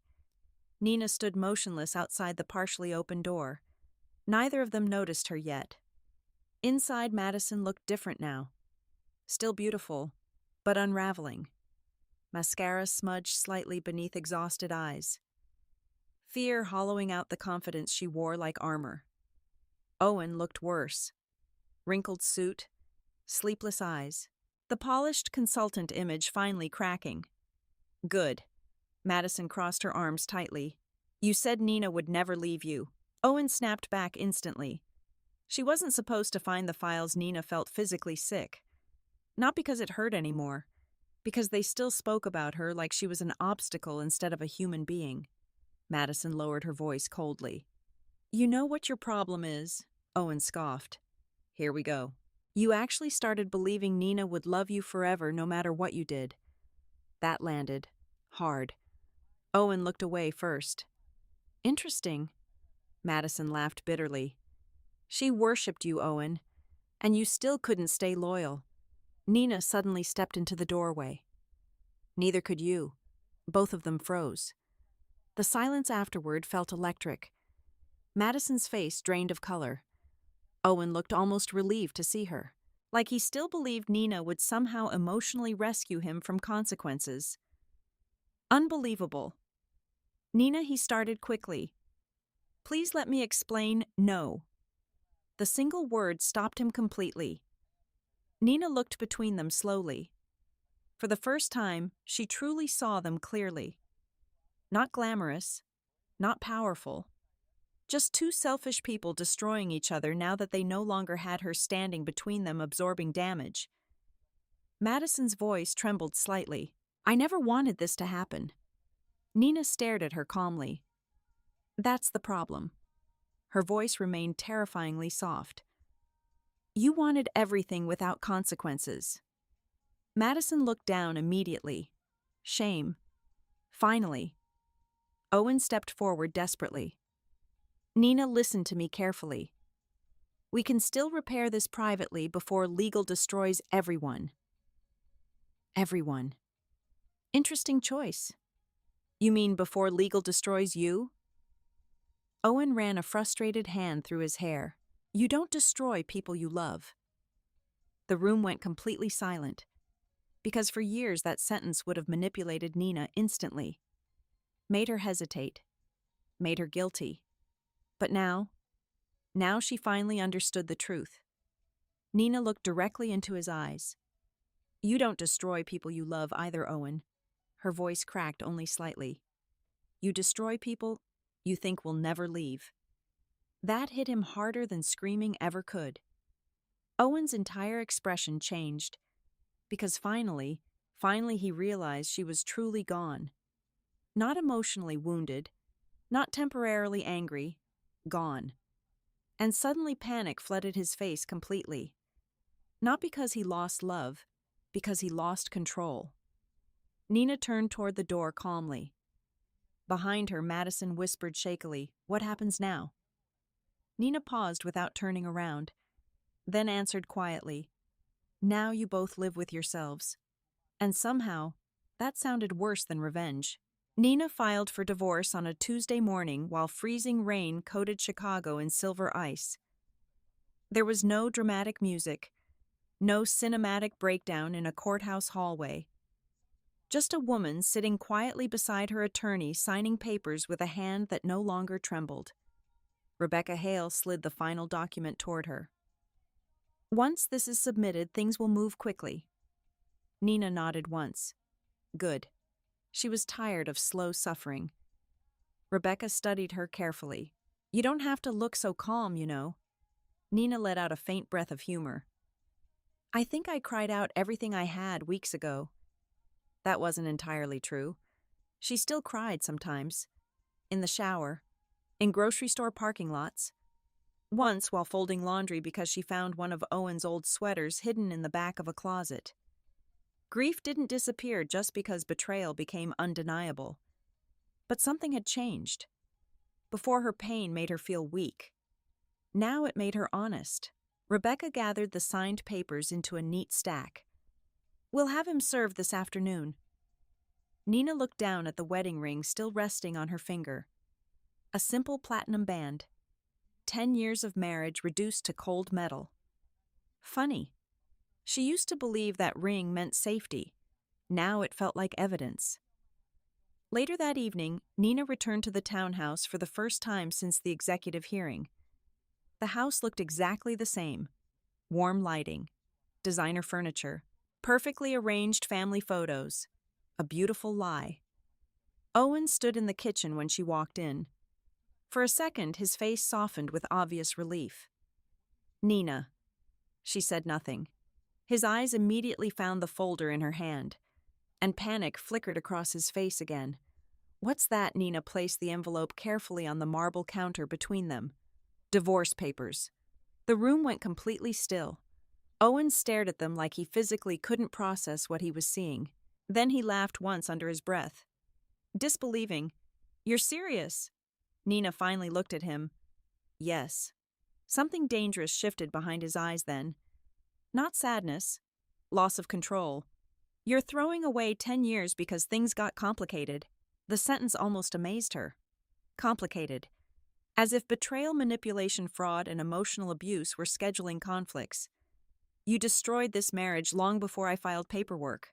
Owen rubbed both hands over his face aggressively. "You think divorce fixes this?" "No." Nina's voice remained calm. "I think it ends it." That hit him harder than yelling would have. Because Owen expected emotional chaos. He expected tears. Negotiation. Hope. What terrified him was Nina's clarity. He stepped closer. "We can go to therapy." Too late. "We can rebuild trust." Too late. "We can survive this." Nina almost pitied him then, because for the first time Owen genuinely looked frightened. Not of losing her emotionally, of losing what she provided. Stability, loyalty, forgiveness. Someone to absorb the damage he caused. Nina crossed her arms slowly. "You know what's interesting?" Owen stared at her carefully. "You only started fighting for this marriage after I stopped fighting alone." Silence. Heavy. Painfully true. Owen looked away first. That used to be enough for Nina. Tiny signs of guilt. Tiny signs of softness. She used to build entire emotional recoveries from crumbs. Not anymore. "You loved how much pain I could survive for you," she whispered. Owen's jaw tightened. That's not fair. Nina laughed softly. There it was again. Fairness suddenly mattered once consequences arrived. You spent years convincing me my emotions were the problem because it was easier than confronting your behavior. You weren't easy to live with lately. The words slipped out automatically. Reflexive cruelty. And the second he said them, Owen realized the mistake. Because Nina didn't shrink anymore. Instead, she nodded slowly. Thank you, he frowned, for proving exactly why this marriage needs to end. Owen looked exhausted suddenly. Older. I made mistakes, he whispered. Nina felt anger rise again. Because mistakes were forgetting anniversaries. Mistakes were saying the wrong thing during arguments. What Owen did required intention every single day. You built another home with another woman while helping destroy my reputation. Owen's silence confirmed everything again. Then quietly, I never stopped loving you. That almost broke her. Not because she believed him, because part of him probably believed it himself. Selfish people often confused attachment with love. Nina touched her wedding ring lightly. You loved access to me, she said softly. That's different. Owen's eyes finally filled with something real then. Fear, regret, maybe even grief. But grief arrived too late to save anything. His phone buzzed on the counter. Madison. The irony almost made Nina smile. Owen immediately silenced it. Interesting. Weeks ago he would have hidden it. Now he looked ashamed. Progress. Too late, but still progress. Nina turned toward the staircase. I'll be moving out by the weekend. Owen looked stunned. You're leaving the house. It stopped feeling like home a long time ago. That night, Nina packed quietly while Owen sat downstairs drinking whiskey in silence. Every room held memories. Christmas mornings, movie nights, the couch where she once fell asleep against his shoulder, believing she was loved safely. Grief hit unexpectedly while folding sweaters into boxes. Not grief for Owen, grief for herself. For the woman who abandoned pieces of her own identity trying to become easier to keep. Around midnight, a knock echoed downstairs. Then another, aggressive this time. Owen opened the door sharply. Nina heard voices, a woman's voice. Madison. Of course. Curiosity pulled Nina halfway down the staircase before she stopped in the shadows above the foyer. Madison stood in the doorway wearing a long black coat, mascara streaked beneath swollen eyes. She looked destroyed. Good. Owen, you're not answering me. Because this is over. Madison stared at him in disbelief. You're blaming me now. I'm trying to survive legal fallout. Madison laughed bitterly. You told me she'd forgive you eventually. Nina felt something cold move through her chest. So even Madison knew. Owen expected forgiveness automatically. Madison's voice cracked. I lost everything. Owen snapped back instantly. So did I. Silence exploded between them. Then Madison whispered the saddest thing Nina had heard yet. No. You lost the woman who loved you. I just lost the game. Nina froze upstairs, because somehow, that was the most honest sentence anyone had spoken in weeks. Madison finally noticed Nina standing on the staircase. Their eyes locked. No superiority left now. No office sweetheart mask. Just exhaustion. Failure. Shame. Madison looked away first, then quietly left into the freezing Chicago night. Owen closed the door slowly behind her, and suddenly the house felt unbearably empty. He looked up toward Nina standing on the staircase. For the first time in 10 years, he looked like a man realizing love was not an unlimited resource. Nina. His voice broke slightly. Please. She stared at him for a long moment, then slowly removed her wedding ring. Not dramatically, not angrily, just honestly. I spent years trying to save a relationship that only survived because I kept abandoning myself, she said quietly. Then she placed the ring on the hallway table beside him and walked upstairs without looking back. 3 weeks later, Eleanor Dean invited Nina to dinner. Not asked. Invited. The distinction mattered. The message arrived through Owen's younger sister, Caroline, in a carefully polite text that sounded rehearsed from beginning to end. Caroline Eleanor would really appreciate the chance to talk privately before things become more public. Caroline. We're all devastated by what's happening. Caroline. Please come. Devastated. Interesting word. Nina stared at the message while sitting in her new apartment overlooking downtown Chicago. Small, quiet, peaceful, not luxurious like the townhouse. But for the first time in years, the silence inside her home didn't feel hostile. Rebecca advised against going. Diane rolled her eyes so hard Nina almost laughed. But Nina agreed anyway, because part of healing, she realized, was finally looking people directly in the face instead of protecting them from discomfort. The Dean family estate glowed warm beneath golden exterior lights when Nina arrived Saturday evening. Perfect landscaping, perfect stone architecture, perfect wealthy suburban elegance. The same house where she spent 10 Christmases pretending emotional neglect was sophistication. A valet opened her car door. Nina he greeted softly, almost sympathetically.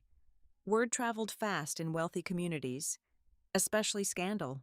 Inside, crystal chandeliers reflected soft light across polished marble floors, while quiet jazz played somewhere deeper in the house. Everything smelled expensive and emotionally cold. Eleanor Dean greeted her near the dining room entrance wearing pearls and a cream cashmere dress. Elegant, controlled. The kind of woman who built entire identities around appearances. Nina, Eleanor said softly, opening her arms. Nina didn't move to hug her. A tiny flicker crossed Eleanor's face. Good. That was new, Nina Owen said quietly from across the room. She looked at him for the first time in nearly 2 weeks. He looked terrible, dark circles beneath his eyes, weight loss, no polished confidence left, just exhaustion wrapped in an expensive suit. Funny. Pain finally made him look human. The dinner itself felt surreal. 4 people sitting around a massive candlelit table pretending this was still a family conversation instead of emotional wreckage. Caroline barely touched her wine. Eleanor kept trying to smooth tension with practiced social grace. Owen watched Nina constantly, like he still couldn't fully accept she'd stopped revolving around him emotionally. Finally, Eleanor folded her napkin carefully. Nina, she began gently, we know things have become painful. Painful. Another elegant word for devastation. Nina took a slow sip of water. Yes. Eleanor's voice softened further. Owen made terrible mistakes. Mistakes again. The wealthy always loved language that minimized consequences. But marriages survive difficult seasons. Nina almost smiled. There it was. Not accountability, preservation. Protect the family image. Protect the marriage narrative. Protect appearances. Eleanor leaned forward slightly. You and Owen built a beautiful life together. No, Nina said calmly. I built a beautiful life. Owen lived inside it. Silence crashed across the table. Owen flinched visibly. Good. Eleanor recovered quickly. You're emotional right now. Caroline closed her eyes briefly. Even she knew that was the wrong thing to say. Nina stared at Eleanor quietly. It's interesting how often people called me emotional while I was being lied to. Nobody answered, because there was no defense against truth spoken calmly. Eleanor sighed softly. You have to understand how much pressure men like Owen carry. Nina blinked once. There it was. The real issue. Not betrayal. Not fraud. Not emotional abuse. Sympathy for the successful man who made human mistakes. Nina set down her wineglass carefully. With respect, Eleanor, your son had an affair for over a year while helping destroy my career. Owen looked down immediately. Coward. Eleanor clasped her hands together tightly. He's ashamed. No. Nina answered softly. He's facing consequences. There's a difference. The room went painfully still. Then Owen finally spoke. Nina, please. The desperation in his voice sounded real now. But reality arrived too late. "You used to look at me like I hung the moon," he whispered. That nearly broke her. Not because she missed him, because she remembered the woman who loved him that way, and how badly that woman had been betrayed. Nina looked directly at him. "I loved you more than I loved myself." Her voice trembled slightly. "That's why you got away with hurting me for so long." Owen physically looked like he'd been hit. Caroline quietly wiped tears from her eyes. Eleanor's composure cracked slightly too. But Nina wasn't finished. Not tonight. Not anymore. "You know what the worst part was?" Nina continued softly. "It wasn't even the cheating." Owen stared at her helplessly. "It was how easily everyone accepted the idea that I was unstable." Nobody moved. Nobody breathed. Nina looked around the massive, elegant dining room. "I was exhausted, manipulated, publicly humiliated, gaslit. And instead of asking why," her eyes landed on Eleanor. "You all asked why I wasn't handling it more gracefully." Eleanor's face lost color, because she knew it was true. Years of family dinners suddenly replayed through Nina's mind. Every subtle criticism, every expectation that she absorbed discomfort quietly, every compliment tied to how patient she was, how understanding, how easy. Nina laughed softly under her breath. "Oh my God!" Owen frowned slightly. "What I was never family to you people." The silence afterward felt enormous. Painfully enormous. Nina looked directly at Eleanor. "I was your cleanup crew." Eleanor's eyes filled instantly. "Nina, no." Nina shook her head slowly. "You knew Owen was selfish. Nobody denied it. That silence told her everything. You just expected me to manage him forever." Owen suddenly looked shattered, because for the first time, Nina wasn't speaking emotionally. She was speaking clearly. And clarity is devastating when truth has been avoided for years. "I did love you," Owen whispered suddenly. Tears finally slipped down his face. Real tears. Interesting. Now that she was truly gone, Nina felt sadness move quietly through her chest. Not for the marriage, for wasted years, for the woman she used to be. "You loved being forgiven," she answered gently. "That destroyed him. Completely." Owen covered his face with one hand while silence swallowed the room. Outside the windows, snow fell softly across the estate grounds. Beautiful. Cold. Quiet. Nina slowly removed her wedding ring from her purse. She'd carried it for weeks without knowing why. Maybe grief. Maybe habit. Maybe mourning. Now she finally understood. She placed the ring carefully beside Owen's untouched wine glass.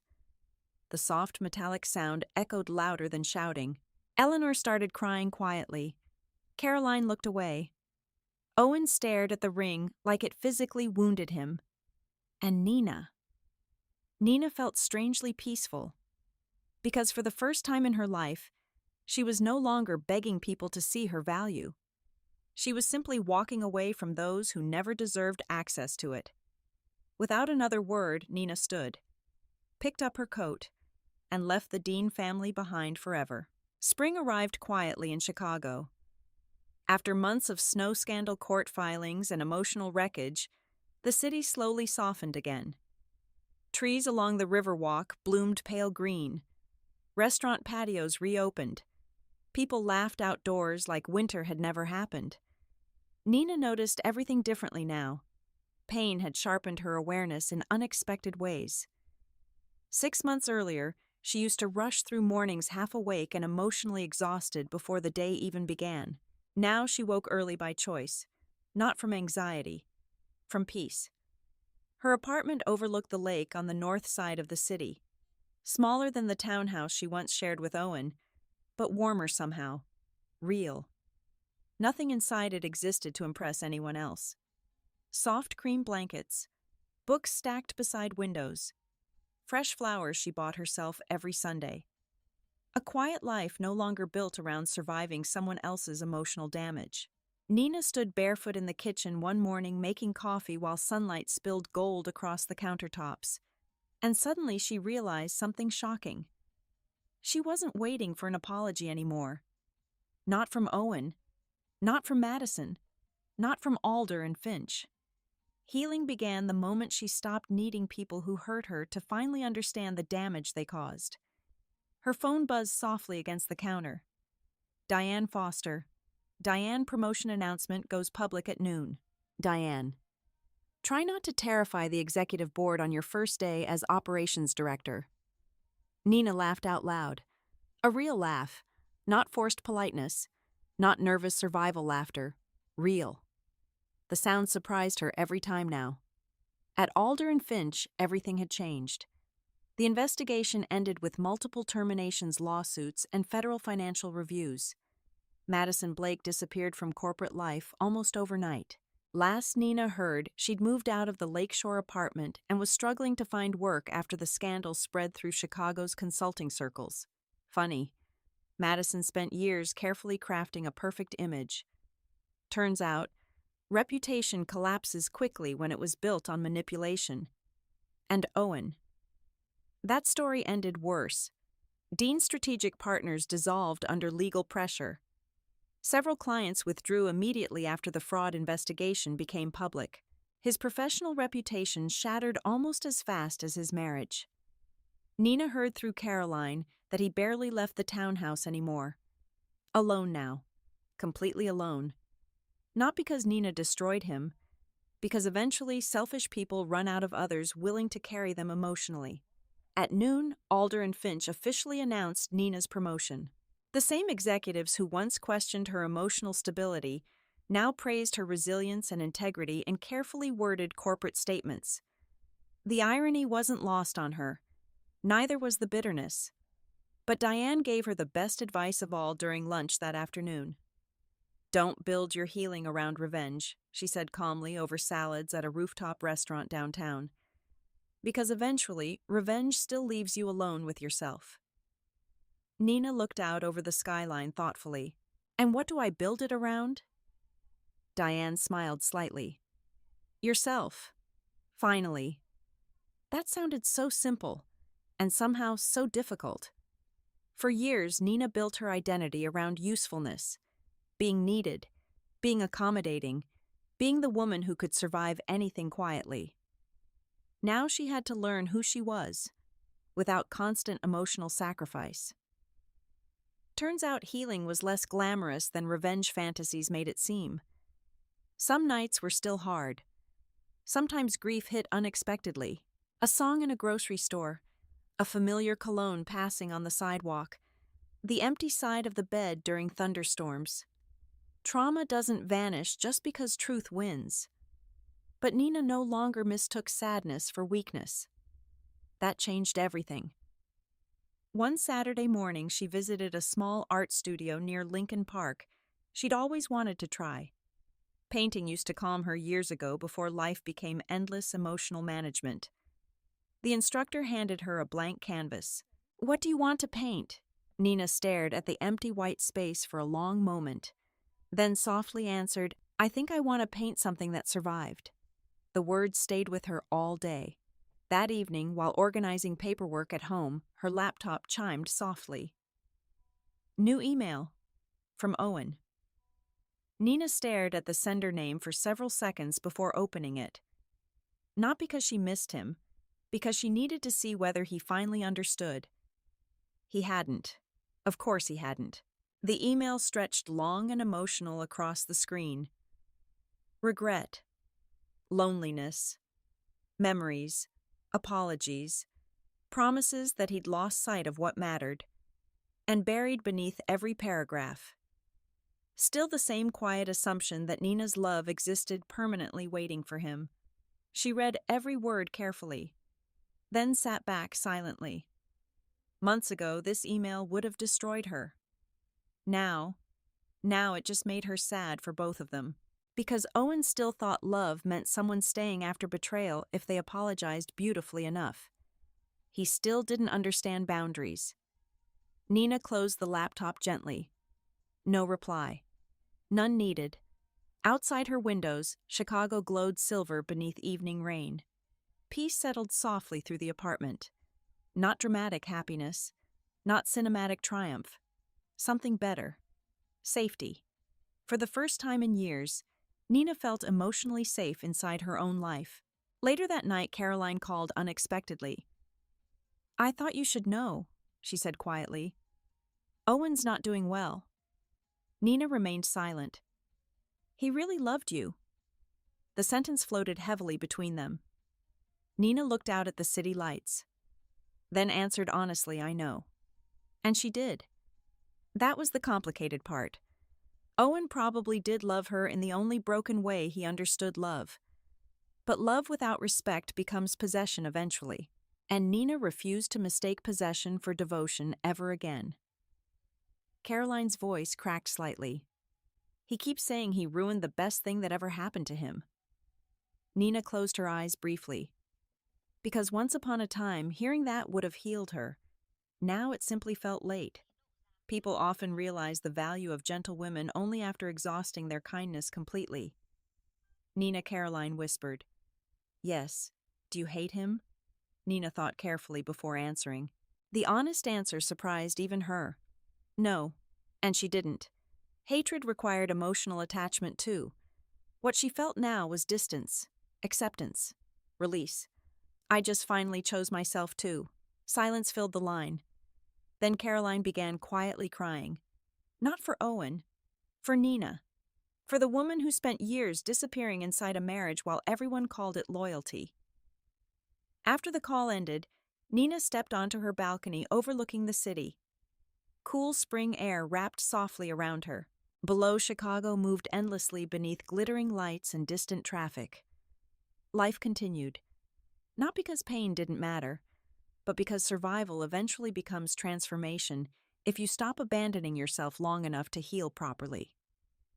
Nina closed her eyes, and for the first time in years, the future no longer frightened her.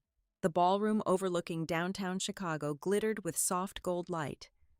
Crystal chandeliers reflected across polished glass walls, while executives, investors, and department leaders moved through the crowd in tailored suits and quiet conversation. A year ago, Nina Dean would have entered a room like this trying to make herself smaller, more agreeable, less noticeable. Tonight she walked in like a woman who no longer apologized for existing. "Director Dean." Nina turned with a smile as another executive greeted her warmly. The title still felt unfamiliar sometimes.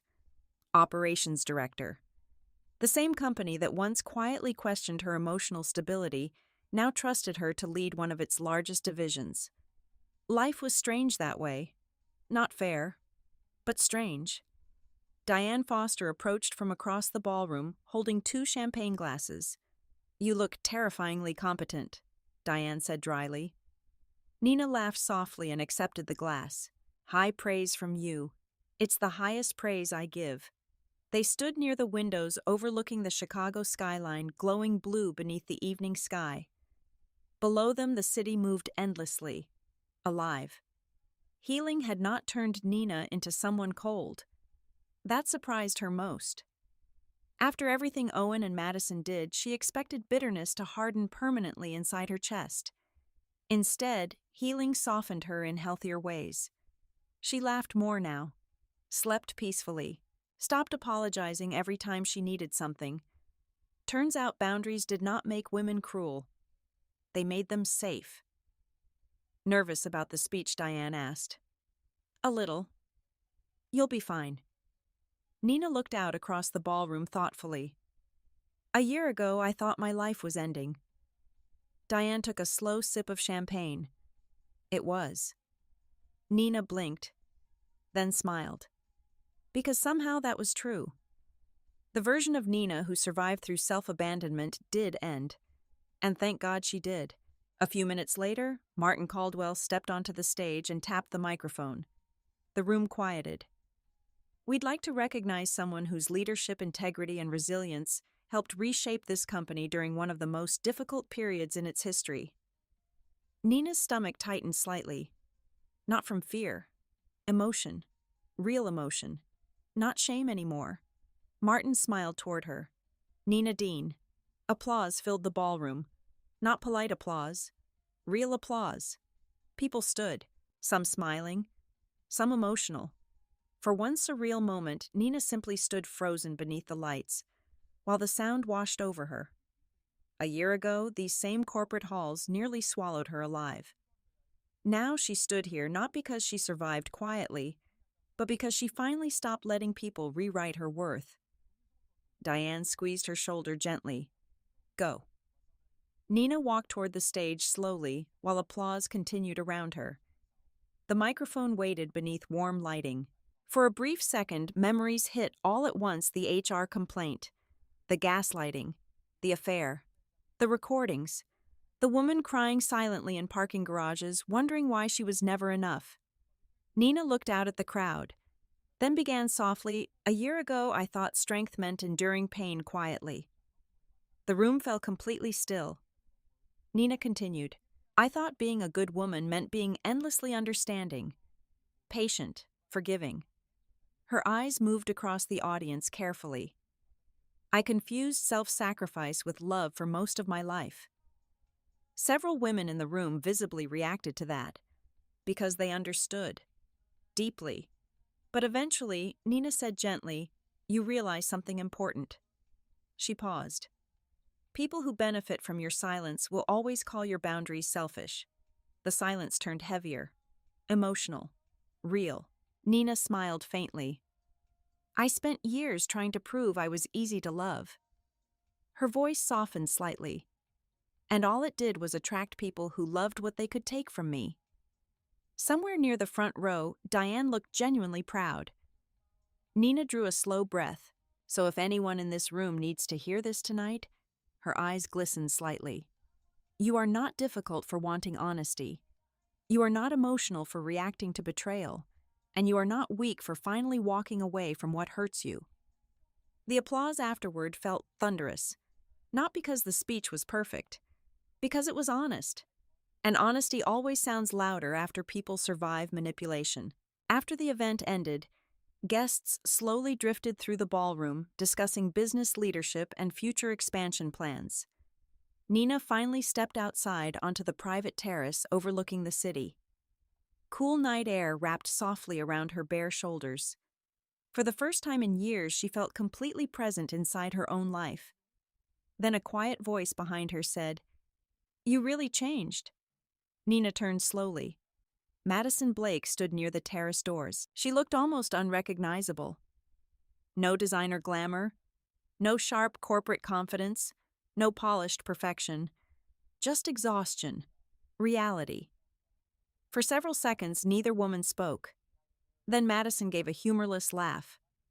"I almost didn't come." Nina remained calm. "Why did you—" Madison looked down at the city lights below. "I think I needed to see if you hated me." The question lingered quietly between them. A year ago, Nina would have answered emotionally. Tonight, she simply looked at the woman who helped destroy her life and saw something unexpected. Not power, not evil, just emptiness. Madison swallowed hard. "I really did ruin everything." Nina considered her carefully, then answered honestly. Madison frowned slightly. "You didn't?" Nina shook her head gently. "You revealed everything that was already broken." The words visibly landed. Madison looked close to tears. "I don't even recognize myself anymore." Nina understood that feeling better than anyone. For years, she barely recognized herself either. But healing and destruction move differently. Healing rebuilds. Destruction consumes. Madison's voice cracked slightly. "Do you hate me?" Nina looked out across the Chicago skyline glowing endlessly beneath the night. Then finally answered "Ho." Madison's eyes filled. Nina's voice remained calm. "I just stopped abandoning myself to keep other people comfortable." Silence settled softly between them, and somehow that truth felt bigger than revenge ever could. Madison wiped at her eyes quickly before leaving the terrace without another word. Nina watched her disappear back into the ballroom. Then she turned back toward the city. The wind lifted softly through her hair while lights shimmered endlessly below. A year ago, she thought loneliness would destroy her. Now she understood something different. Loneliness was survivable, but losing yourself trying to earn love from people committed to misunderstanding you, that was the real tragedy. Her phone buzzed softly in her clutch. A new message from an unknown number. Unknown, thank you for your speech tonight. Unknown, some of us needed it more than you know. Nina smiled softly, then locked the phone and slipped it away. The future no longer felt like something to fear. For the first time in her life, it felt like something she actually belonged inside. Sometimes the deepest betrayal is not the affair, the lies, or even the humiliation. Sometimes the deepest betrayal is slowly being taught that your pain is inconvenient. Your feelings are too much, and your love only matters when it comes without boundaries. Nina's story reminds us of something many people learn far too late: being kind does not mean being weak. Loving someone deeply should never require abandoning yourself in the process. And the people who truly care about you will never benefit from your silence, your self-doubt, or your suffering. For years, Nina believed endurance was love. She believed loyalty meant staying no matter how badly she was treated. But healing only began when she stopped asking, "How do I make them love me better?" and started asking, "Why am I fighting so hard to stay where I am, constantly being broken?" That's the real awakening. Not revenge. Not watching people fall apart after losing you. But finally realizing your worth was never dependent on their ability to see it. Some people only recognize the value of a good woman after they've exhausted her kindness completely. By then, it's usually too late. Because once someone learns to choose themselves, they stop returning to places that demanded their suffering as proof of love. And maybe that's the most powerful part of Nina's journey. She didn't become cruel after the betrayal. She became honest. Honest about what she deserved. Honest about what hurt her. Honest about the fact that peace is more valuable than pretending. If you've ever stayed too long in a relationship, friendship, workplace, or family dynamic that slowly made you feel smaller, let Nina's story remind you that you are allowed to leave what destroys your spirit. You are allowed to protect your peace, and you are allowed to choose yourself. If this story touched you emotionally, share your thoughts in the comments. Have you ever had to rebuild yourself after betrayal or emotional manipulation? Your story may help someone else feel less alone. And if you enjoy emotional stories about healing, strength, self-worth, and powerful comebacks, don't forget to subscribe and join us for more journeys like Nina's.